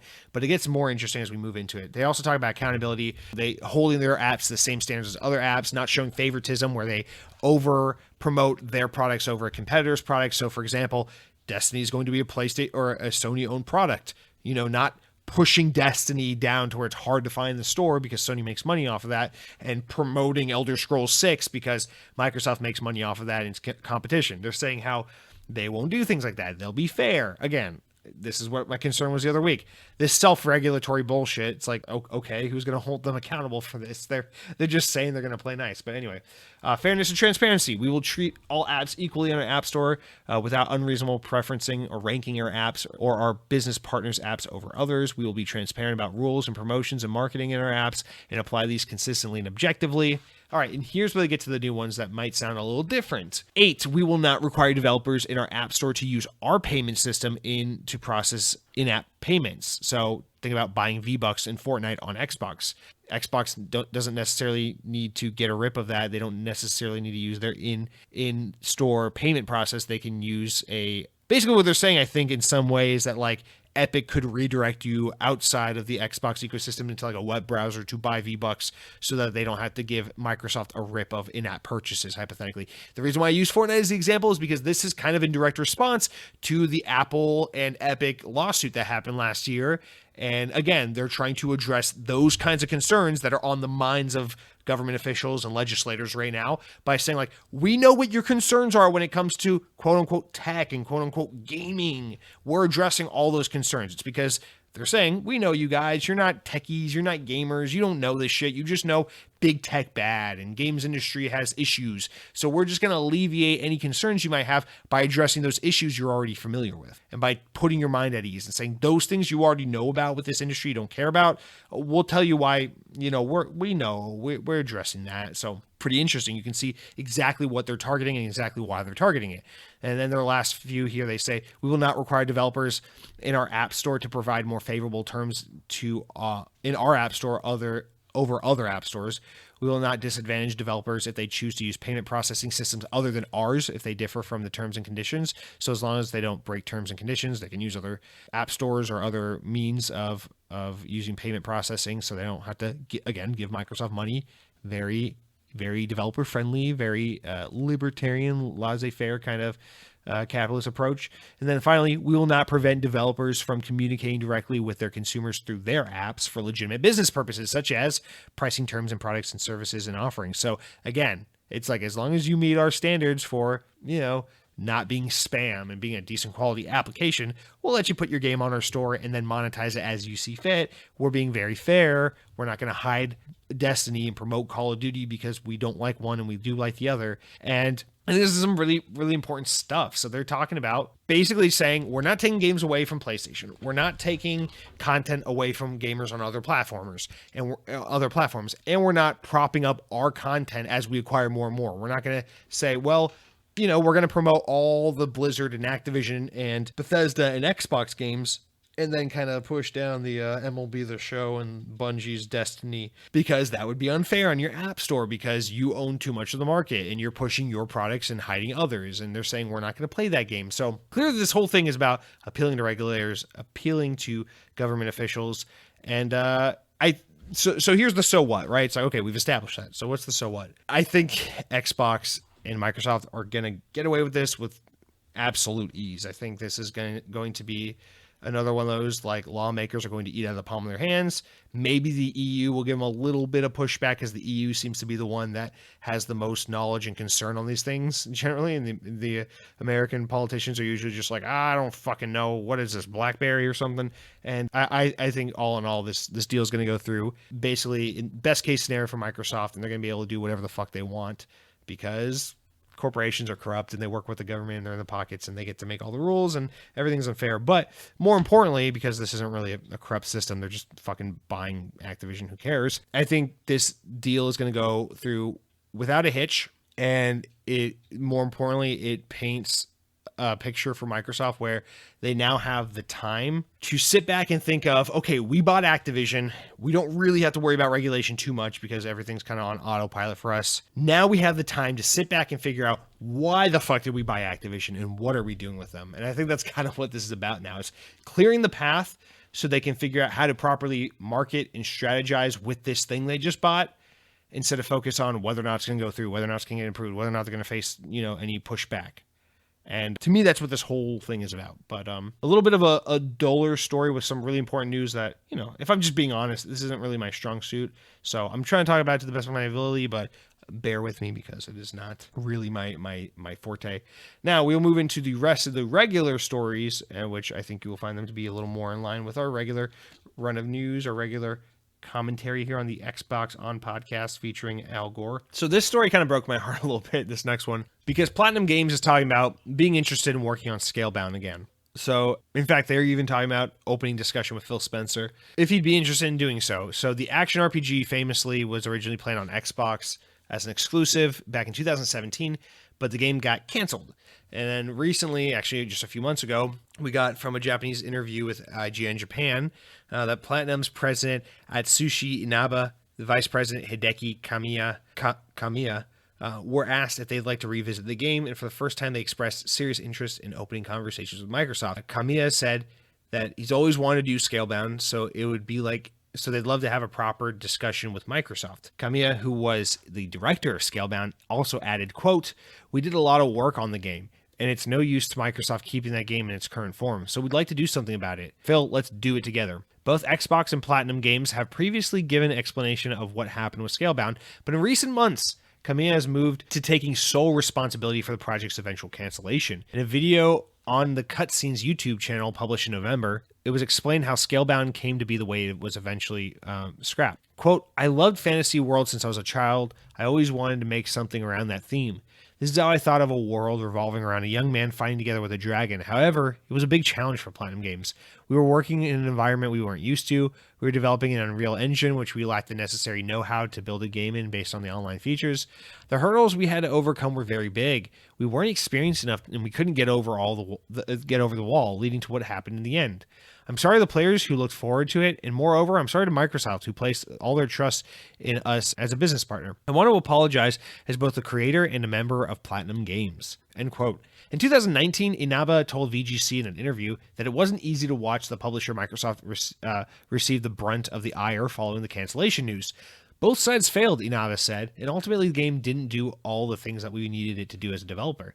Since Scalebound's cancellation, Inaba has been promoted to the company's president. In another interview after that promotion, he said that he'd like Platinum Games to work on larger, riskier projects now that he's in charge. Following speculation in 2020 that Scalebound may be in development again, Xbox boss Phil Spencer shot down the rumors and explained that the project was definitely dead, adding that there were no hard feelings with Platinum Games. So there's a lot to unpack here. I think basically the core of it is especially what gets to at the end there, which is that Inaba is now president of Platinum Games. He's the man in charge, and he's saying, guys, Scalebound didn't work out because we were a little in over our heads. It was something that we had never done before. It's an engine we weren't familiar with. It was a type of game we've never made before. It was risky. It was new. It was different for us. I would like to do more large, risky projects in the future. Sounds like you should have been in charge when they were working on Scalebound. And so now they're expressing interest in working on Scalebound. They got the right guy in charge on their end. The problem is for Xbox to go back and want to work on this is to say, okay, we're going to pick up where we left off, but the only thing that's really changed on your end is you guys acknowledge your shortcomings and that you would still like to work on risky projects like this. It would be on our dollar, Microsoft's dollar, if they were to re-greenlight this project. So really, I don't see what Microsoft has to gain from this. It's like, if you're being a smart, it's one thing to let your emotion get in the way and be like, oh yeah, we want this game. Platinum wanted to make it. The creatives wanted to make it. The consumers wanted to play it. Obviously, who doesn't want Scalebound? I thought it looked awesome. I'm sure many of you really wanted to play this game. It's a big bummer that this game never happened. But like, if you're Xbox, it's like, you got to think like a business. You got to think like a smart business. Like, this game sunk a bunch of your time, a bunch of your money, and didn't materialize into anything. What has really changed here fundamentally that's like, okay, yeah, I'll give you another shot. Let's do this, kid. Because again, the only thing that's changed is this guy who was previously in over his head is now the guy in charge, and he's saying, we want to do risky projects. It's like, okay, well, you go to Xbox and you show them how you've changed and how you're different, and how this time it's going to be worth their money, and how you can come in under budget or something and make this game work after all. It's just an impossible task at this point, because it kind of starts to make Xbox look like the bad guys, because Platinum's saying, yeah, we'll do it. Yeah, please let us do it. And the consumers are like, yeah, Platinum's up for it. Xbox, come on, do it. But to Xbox, it's like, this was never about whether or not Platinum wants to do it. This is about whether or not it was a good investment for us. So To see Platinum being outspoken and enthusiastic about returning to Scalebound is, of course, exciting because we all want to see it come to fruition. But it doesn't really mean anything's going to happen because, of course, they were interested and enthusiastic about it happening. They wanted this game to materialize in the first place. The only reason it got canceled was because at some point, some bean counter over at Xbox, over at Microsoft, had to pull the plug and be like, hey, we are hemorrhaging money on this project and it is not happening. Like, we need to cancel this. We need to cut our losses and remove ourselves from this relationship. So until something on that end changes, I don't see how you can return to this. And yes, it looks like Microsoft owns the IP and whatever was developed there, whatever bit of the project they did have. So it seems to me like the best chance for Scalebound coming back is if they let a different developer use the IP somewhere down the line, but that sounds like something that would happen in a far distant future, not something that we would see happen imminently. But as for bringing Platinum back to do this game, I don't know. Obviously, Microsoft has the endless capital to let it happen, and if they can do stupid shit like buy Activision for $69 billion, they can obviously afford to hemorrhage money on a game like Scalebound. But it's not about can you do it, it's about should you do it. And from a purely economical, business-centric standpoint, it doesn't make sense for Xbox. But man, I'll speak for many of us, many of you when I say this, we'd sure love to see this game come back. I'm sure no one doesn't feel that way, right? All right. Next up, VGC reports, and I'm using VGC so much because they'd be so. But VGC reports that Xbox will find it very difficult going forward to acquire major Japanese game developers, should doing so remain a focus for the company. An analyst has claimed on several previous occasions, Microsoft game boss Phil Spencer, everyone always calls him Microsoft game boss, Xbox boss, Phil Spencer has expressed a desire to purchase an Asian game developer, saying, quote, in particular, a Japanese studio. In some ways, Microsoft taking over a big Japanese publisher would be bigger news than its plans to acquire Activision Blizzard, according to Dr. Serkan Toto, CEO of Tokyo-based game industry consultancy Kanten Games. While it's not beyond the realm of possibility, Nathan Brown's Hit Points newsletter notes that Microsoft's chances of acquiring the likes of Sega, Square Enix, Capcom were all likely slim for several reasons, mostly cultural. Japanese companies are traditionally highly resistant to being acquired from overseas, with many insulted from takeovers attempts in Japan. With many insulted from takeover attempts by a Japanese system called Keiretsu. Keiretsu sees a business group formed by member companies from different industries so that they can essentially look for each other because they own small portions of shares in each other's businesses, Toto said. And any attempt at a hostile takeover would be a suicide mission because everyone would leave instantly, adding, I would bet my house that this will not happen ever. In the highlighted culture and language barriers, plus the diversified business portfolio of key players, such as Konami's gym business and Sega's resorts, as further barriers to entry for Microsoft. Quote, nothing can be ruled out at this day and age, said Toto. But in some ways, Microsoft taking over a big Japanese publisher would be bigger news than the acquisition of Activision. So far, no foreign game companies have been able to acquire a Japanese studio, and I can guarantee you that there have been attempts from both Western and Asian publishers. Japan's game developers have consolidated in the past, but as many modern publishers show, including Koei Tecmo, Bandai Namco, Sega Sammy, and Square Enix, this has been virtually entirely kept to domestic companies. As noted by HitPoint's Nathan Brown, Japan was ranked last in a 2019 UN conference on trade and development for the amount of foreign direct investment in 196 countries around the world. Thus, if Japan's games industry is to consolidate, it will likely be to PlayStation's benefit, according to Dr. Toto. Quote, Sony, of course, has the home field advantage, and some of the challenges that would come up for Microsoft would not apply to Sony.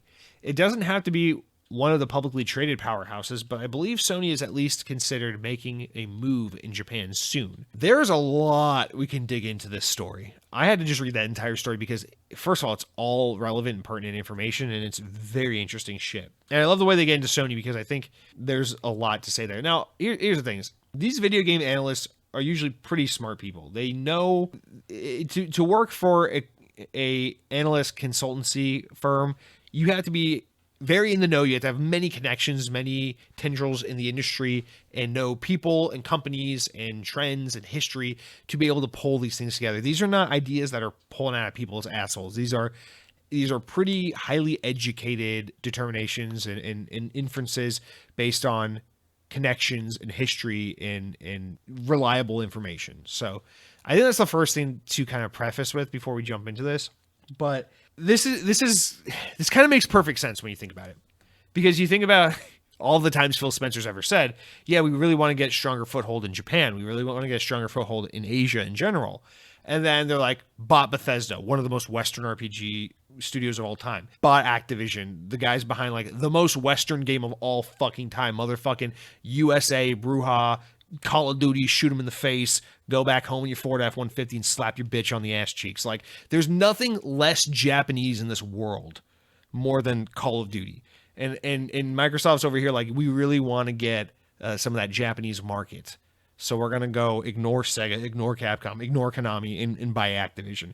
And I think these analysts here have really great insight and bring up some really great key points. Now, I had no news of or inclination or any awareness of this Keiretsu kind of system or like cultural thing, but this is extremely interesting. This is actually something I kind of really love and respect about Japanese businesses, is in a way they're more like in the spirit of like true American capitalism than American companies are, because they're really just like about like, hey, let's build up our own company, our own culture, our own identity, and then work really, really hard to protect that brand and that integrity and that name and make it mean something.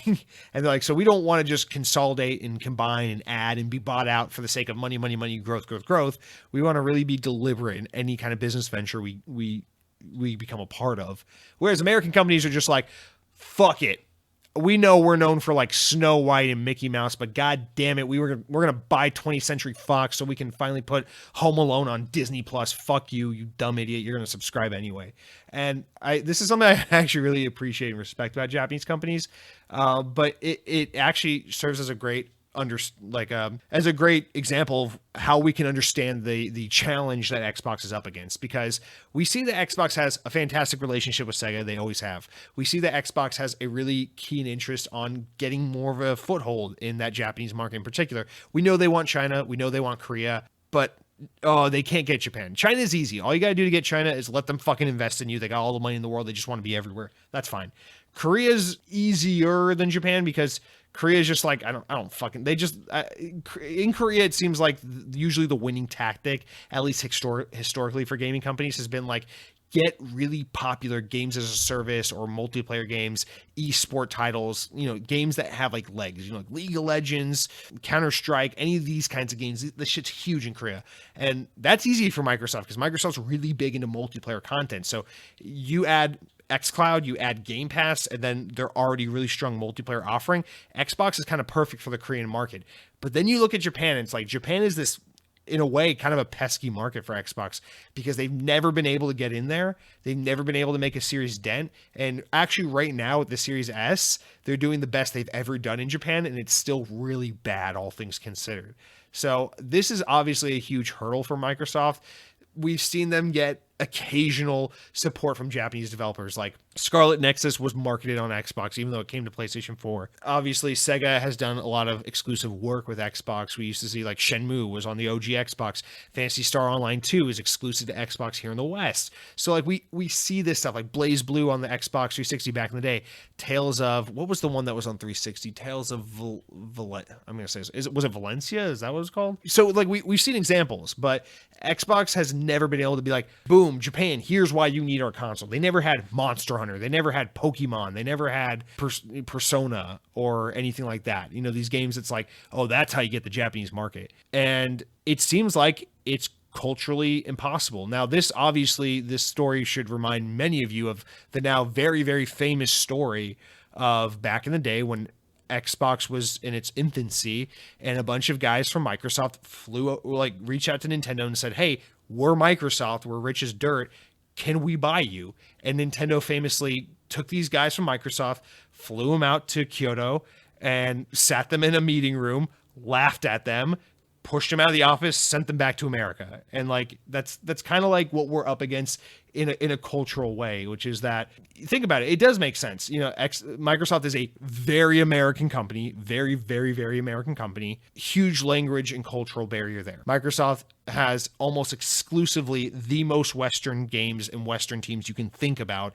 343, The Coalition, fucking Bethesda, Treyarch. I can't believe I'm saying Treyarch in Infinity Ward when I'm describing Xbox teams. But yeah, like you think about these teams, like that is red, white, and blue. Turn 10 Studios. That is like red, white, and blue till the cows come home. It's like this. Clearly, they have no in with the Japanese market, especially if you're talking about not so much the consumer, but these companies, these businessmen, these other teams. So man, I mean, the closest Xbox has ever really got to like having a foothold in Japan, it seems like when Dead Rising had like all this Xbox association back in the day for whatever reason with Capcom.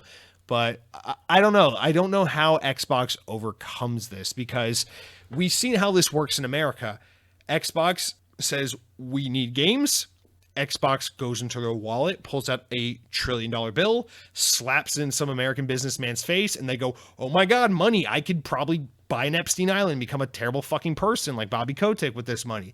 And then they sell out, and then Microsoft gets bigger, and then Xbox is cool again. But that doesn't work in the Japanese market because we see this happen where it's like Xbox literally flew to Japan to see Nintendo and say, here is money. And Nintendo said, we don't care about money. Like, we value our company, our products, our brand, what we've worked to accomplish and achieve. Like, that means more to us than this short-term get-rich-quick shit that you have for us here. And so I don't think that Xbox has a way in because they're kind of a one-trick pony when it comes to addressing this game drought issue they have. They have no support for the Japanese market or no substantial support for the Japanese market. And the one thing they have, which is throwing money at the problem, isn't working in this market. So I think at this point, and this is crazy to say, the only thing Xbox does have is they have Tango Gameworks. As part of Bethesda, they somehow acquired a Japanese team, which is weird because Tango Gameworks somehow is under the Bethesda umbrella, but they have a Japanese developer. I think they need to use what little they have between their good relationship with Sega and their ownership of Tango Gameworks and say, how can we use these guys to kind of act as an in the Japanese market and then start to recruit other notable talent in the Japanese games industry and try to form from the ground up a new kind of the initiative like team, maybe in Tokyo or something, and build it from the ground up and try to create a brand new Japanese studio. And maybe that's a little bit of a Western way of applying logic or a solution to this problem. But I honestly don't see what other choice Xbox has because, dude, I'm telling you, man, like fucking, we talk about Activision. Xbox buying Capcom or Sega or Square Enix would have been way bigger or way more of a necessary or helpful fit for the Xbox brand than just buying Call of Duty. Like, obviously, Call of Duty is going to make money forever and ever and ever, whatever. But if you're just talking about adding a diverse lineup of games to the Xbox platform, making Game Pass a more attractive platform and service, dude, get some fucking Japanese content in there. And we see that. Xbox definitely tries. They try to get Japanese content in there. You got the Yakuza games. You got Scarlet Nexus. You have all Final Fantasy games coming in and out regularly. You can see they're trying. There's just so little they can pull from. So I think at this point, really the only option is to use what little support, what little tendril they have to the Japanese market and to try to build from the ground up because this whole like buy now and just acquire shit thing isn't working for them in that market. And yeah, I know it's like, it's not great to build from the ground up because it's like, well, how many years do you have to wait until you get something out of that? Well, I don't think Xbox has the luxury of weighing options. They're really kind of here with their hands tied. So I don't know. Obviously, anything could happen, as the article and the analysts even point to themselves, in this current ecosystem and this current climate where everything's being acquired. Who knows? Maybe tomorrow we wake up, Microsoft acquired Square Enix. The next day we wake up, Microsoft acquired Sega. The next day we wake up, Microsoft acquired Bill Gates. And Bill Gates is like, what are you talking about? I don't work here anymore. I don't know. But this is going to continue to be an issue for Xbox, and it's just funny to see them continue to talk about wanting to get into the Japanese market, and then the next day we wake up and they bought another Western publisher, another Western developer. And Sony has the huge upper hand advantage here because it's funny because in this way, if we're talking about the big three, Nintendo and Xbox kind of have opposite problems where Nintendo has so much Japanese and almost no support from Western, whereas Xbox has so much Western and almost no support from Japanese. The problem is it's better to be a Nintendo situation than Xbox's situation because if you're Xbox, Japanese developers don't necessarily give a shit about your platform. But if you're a Nintendo, Western developers look at you and they respect you because Nintendo means something, and people really respect Nintendo and really appreciate Nintendo and really want to be a part of that. So there are a lot of Western developers that want to work on Nintendo, even though traditionally Western titles aren't the big sellers on Nintendo platforms. You know, Nintendo games are the big sellers. But PlayStation's kind of in the perfect sweet spot where Sony is a Japanese company. PlayStation was created, incubated, and made in Japan and brought through into the world from Japan with some help from Europe and America, but mostly Japanese product that came from Japan.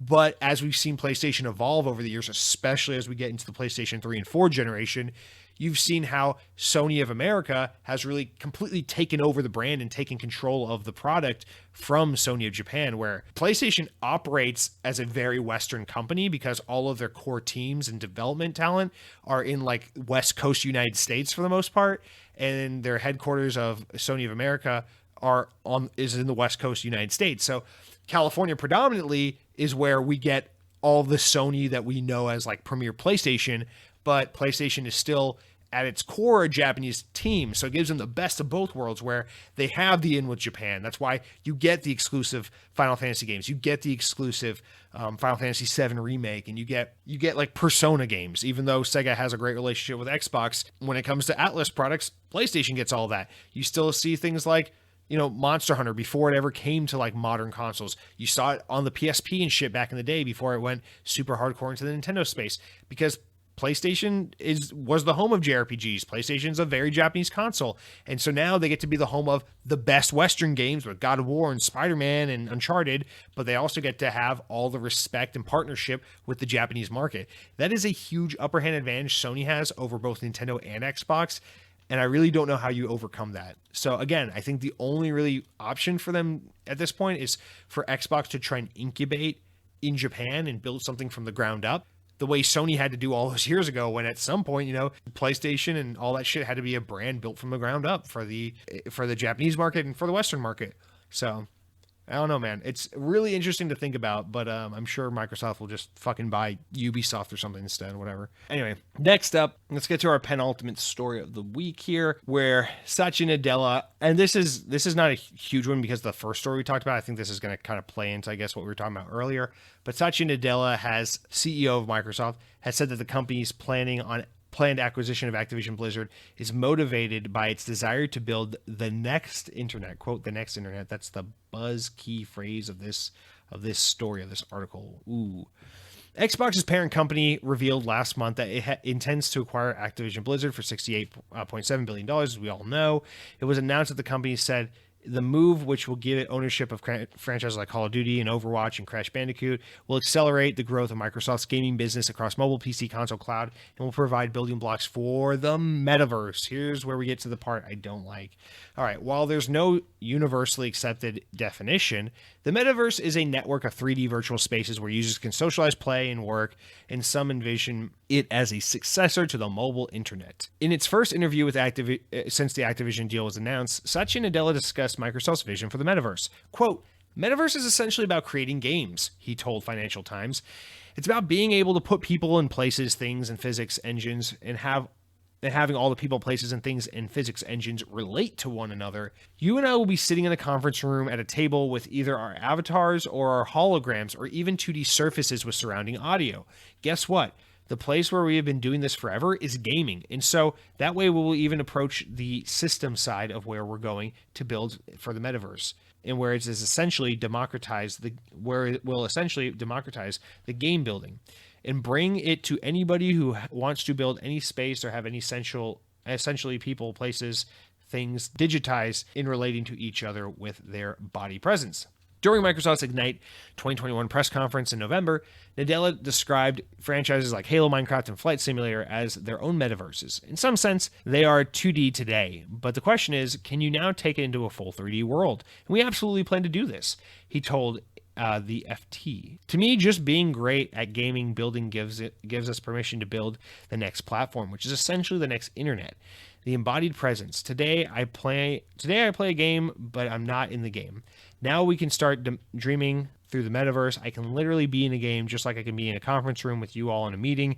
The metaphor and the technology will manifest into different contexts. Finally, another one would be the context of a very different business process. If you look at a retail or construction business, that's also like you can create a digital twin.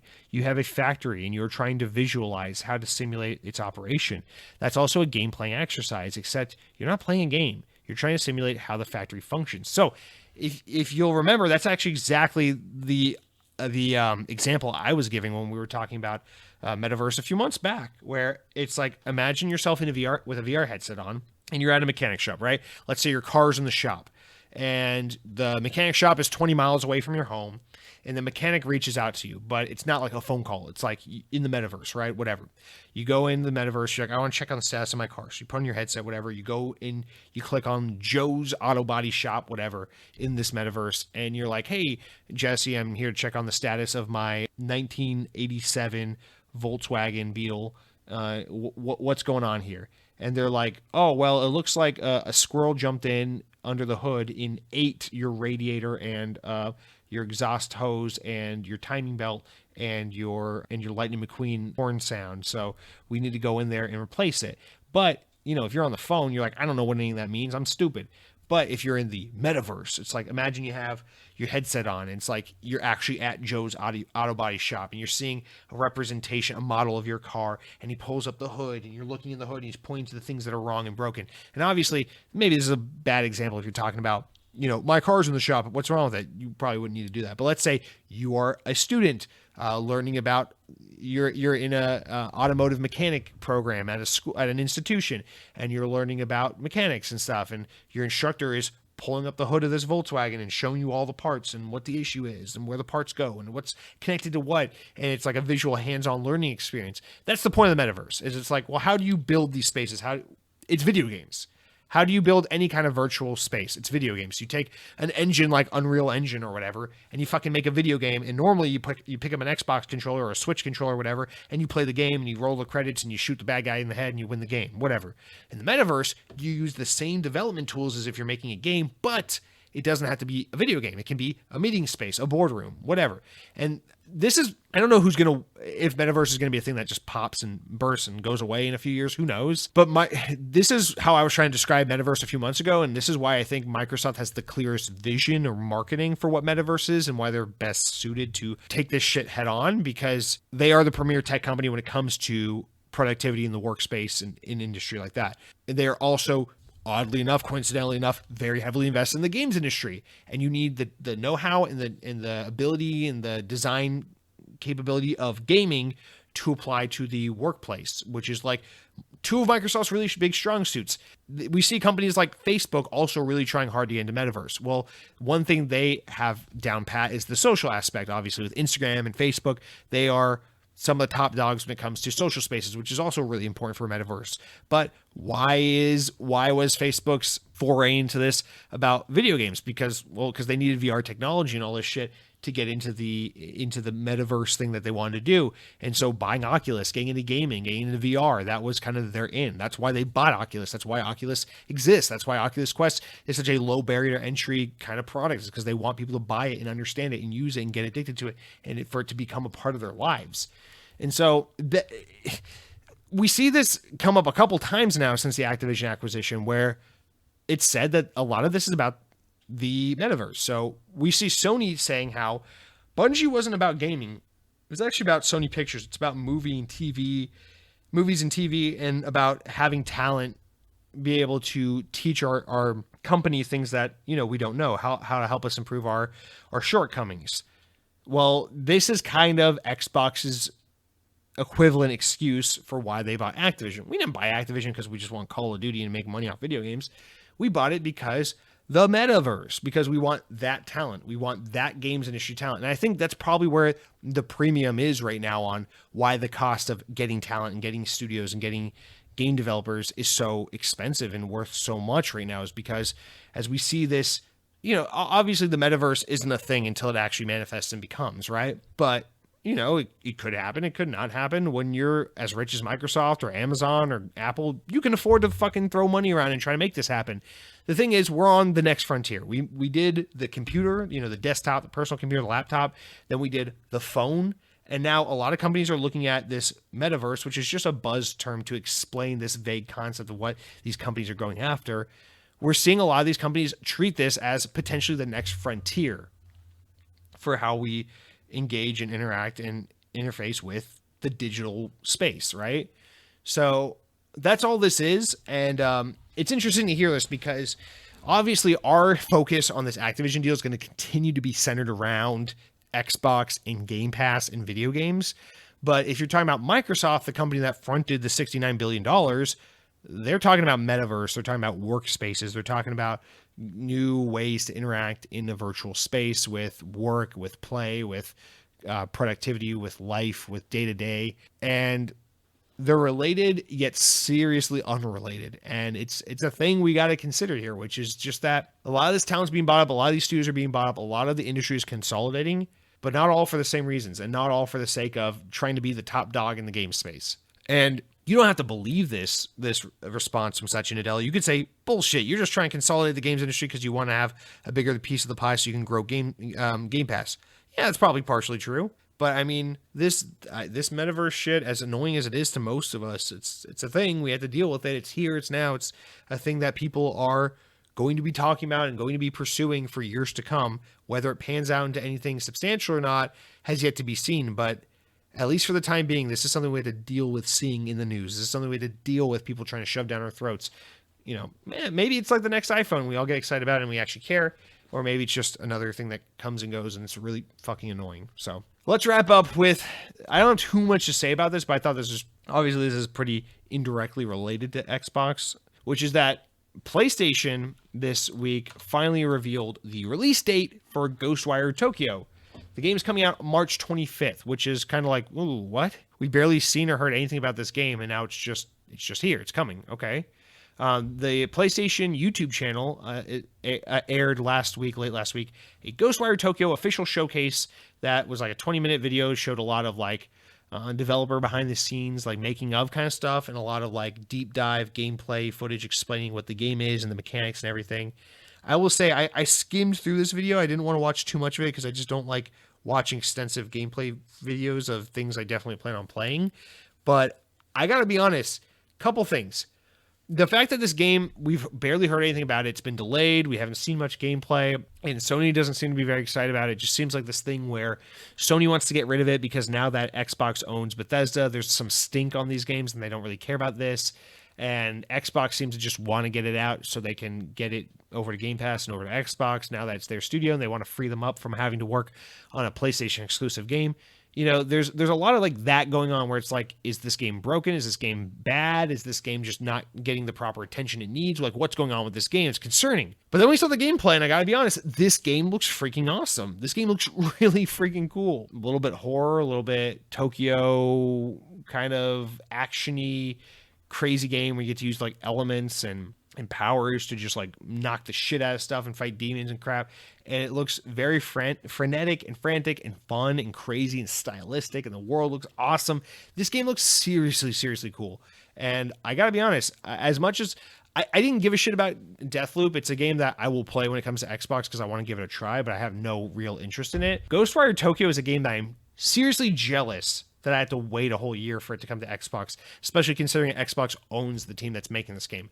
And speaking of Japanese content, this is the kind of cool shit Xbox needs to have exclusive to its platform to be like, yeah, here's some Japanese representation on our platform to get you salivating a little bit about what Xbox has to offer the Japanese market. But unfortunately, this game is exclusive to PlayStation, coming first to PlayStation for a full year. But hopefully we can see this game be successful and see Tango Gameworks be able to continue to do really cool shit like this game for Xbox in the future once they start making their next project and exclusive content, going forward. Tango Gameworks is clearly going to be one of the teams that makes exclusive games for Xbox and PC and Game Pass. So there's really nothing to be discussing here going forward about if any more stuff is going to be coming to PlayStation. But man, this game looks so cool. I really encourage you to go check it out if you had any kind of faint interest in this game. My only concern is, again, because they were still whisper quiet on it and they delayed it and they never showed anything. And now they're just like, oh, yeah, by the way, here's the game. Oh, yeah, it's coming out in like 2 months. It's like, I got to assume this is because PlayStation is just like at this point, well, fuck this. We paid for the exclusivity of this game, and then Xbox bought the studio that made it, and now they're going to bring it to their console. And like this is a bum deal for us. And I feel like PlayStation just kind of wants to get it out of the way now, and that their main focus is like, whatever. We got Horizon coming up. We got a new Gran Turismo game coming out in a few months. Like, fuck this game. We don't need this.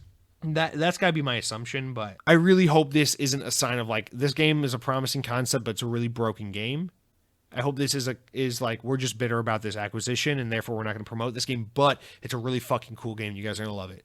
Because against the odds, Deathloop ended up being like game of the year for a lot of outlets. So maybe that's what we're looking at with Ghostwire Tokyo. I don't know. There were some behind the scenes rumblings with this game. Obviously, it lost its director. The excuse was that she got pregnant and had to leave the studio. Although, you know, it's not really a conventional reason for someone to leave. So we don't know. There's a lot of, this is one of those games where it's like, if this game comes out and it sucks, it's broken, it's not fully realized or finished, we have a million things we can point to that are like, well, yeah, the writing was on the wall. They wouldn't talk about the game. They wouldn't show the game. Then they just kind of squeezed it out last minute without really saying anything. And it lost its director halfway through development. And it was just this whole thing with this game.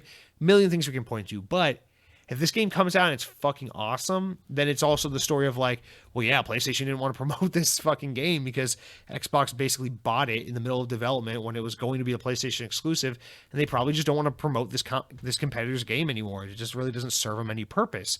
And fucking awesome game, by the way. So I'm really excited to find out. We're not going to have to wait long to find out whether or not it's good. We're just going to have to wait, about a year before we can play it on Xbox. I might cave and just buy this game on PC if I'm being honest. It looks that cool, but it probably won't. But yeah, that's Ghostwire Tokyo. And that's going to do it for our news this week, guys. We are through the news, but before we completely say goodbye to news, let's talk about 2-3 very quick important enough news stories. These are stories important enough to make the podcast, but not important enough to warrant their own discussions. First of all, VGC is reporting that Activision Blizzard has confirmed plans to release a Warcraft mobile game this year, 2022. A year ago this week, the publisher revealed that multiple free-to-play Warcraft games were in development for mobile. In a quarterly earnings call published this past Thursday, the company said that at least one of those games will be released in 2022. Next up, DICE has delayed Battlefield 2042's next update, which will introduce a refreshed scoreboard among other features. Originally scheduled to launch in mid to late February, Battlefield 2042 Update 3.3 will now arrive in March. Now, early March. Now, this is the update that's supposed to introduce scoreboards, like proper full-fleshed scoreboards to the game. Like, one of the most fundamental basic features of a shooter. So I don't know what's going on with that game. It didn't feel and look broken when I played it, but apparently that's a fucking mess. I just don't understand what's going on with that game. Finally, VGC reports that an HD remaster of Cult Square RPG Chrono Cross has been announced for Xbox and Steam. Announced during the Nintendo Direct earlier today, actually, Wednesday, the day I'm recording this. Chrono Cross, the Radical Dreamers edition, will be released on April 7th and will also come with a remaster of the Radical Dreamers Les Trésors in their something French. This was originally exclusive to Satellaview, a Satellaview add-on for the Super Famicom in Japan, and was a text adventure detailing more than Chrono Cross storyline. This marks the first time the Radical Dreamers has been available in any language other than Japanese. So this is like some really deep-cut, old-school content that we're getting access to, and the fact that this is coming to more than just Nintendo or Nintendo and PlayStation is actually astonishing. Now, I have no interest in playing this, but I'm really pleased to see this actually coming. And maybe I'm part of the problem. Here's Japanese content coming, some deep cut Japanese content coming, and I'm not supporting it on Xbox. So here's the problem. But no, it's really cool to see this happening. I know there's a lot of really passionate fans of this franchise who are going to be insanely excited to see this kind of shit coming, not only to Xbox, but just to the West in general. It's insane. So also, Phil Spencer won a DICE Lifetime Achievement Award. Whatever. I meant to talk about that, but I don't care about that kind of award stuff. DICE, BAFTA, it's all Game Award shit. That's going to do it for all of our news this week, guys. Real quick, there are a bunch of new games coming out. Xbox Wire has shown 17 new titles hitting Xbox this week. We're not going to go through all of them, but I did want to point out a couple notable ones. One in particular I'm very excited for. So just real quick, here's some notable ones. Ollie Ollie World is out on February 8th. It is Series X and S smart delivery optimized as well, so definitely worth taking a look at. Apparently getting pretty good reviews. Breakout Recharge is coming February 10th. That looks very good if you like a good brick breaker game. Here's the game I'm most excited for, though. Crossfire X. The day you're listening to this, Thursday, it is live. It is finally out. I don't have high expectations for this game's campaign at all, but I'm absolutely going to play it. I'm going to put Far Cry on ice to play this game because this is, as you will remember, the Smilegate Korean developer, popular multiplayer, free-to-play FPS Call of Duty style game. But it's getting this is the new version of it, and it's coming with a campaign being developed by Remedy, the team behind Alan Wake and Control. And I cannot wait to see them attempt a military FPS shooter. I think it's going to be insanely interesting to see how that goes, and I cannot wait to jump into that this week. So highly recommend checking that out. Edge of Eternity is out February 10th. Apparently JRPG people are kind of into, so pretty good to check out if you're looking for some JRPG content on your Xbox, which is always hard to come by. And then Oddworld Stranger's Wrath HD comes out February 11th. Definitely a notable entry. But I'm going to say that's it in terms of notable entries this week. Now, as a reminder for Games of Gold, for the rest of the month, you can download Broken Sword 5, The Serpent's Curse. Who the fuck knows what that means? Aerial Knights Never Yield. It's not available until the 16th, but once it is available, it will be there until March 15th. If you haven't downloaded Hydrophobia yet, do so immediately. It's only available until the 15th, so get that while you can. Apparently that's the best game on the list, but I don't even know what that is really. And then lastly, Band of Bugs will be available February 16th to the 28th. A Kinect game. So, well, an Xbox 360 Avatar game, rather. So yeah, download those games. Pretty weak lineup, but some interesting shit for historical context. And that's going to do it for our very long episode this week where I ranted and talked about nothing and no one paid attention because they were probably too busy picking their nails or playing Angry Birds on their iPhone 12X minis. Guys, thank you so much for being here.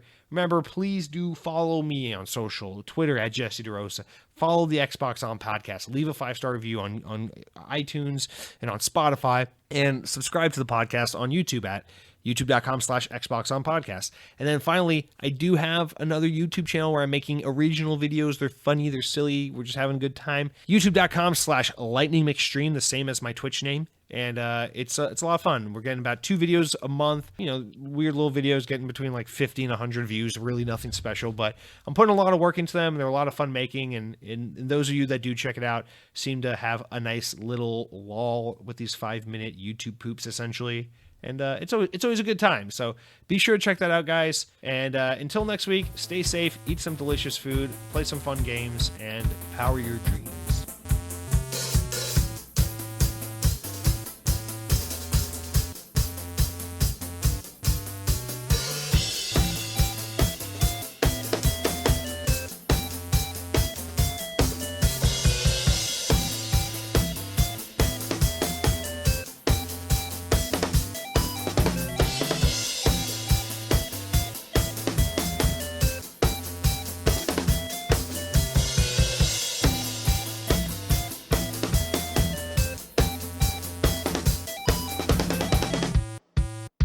I'm inside out, torn at the seams about the life I lead, but it was meant for me. You can save me the irony, 'cause I don't care this time. Oh life, what have you done to me? What have you done to me? You twist my tongue, and I'm afraid to speak, I'm afraid to speak. I keep in mind that my days are numbered, but I got no pride.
should know.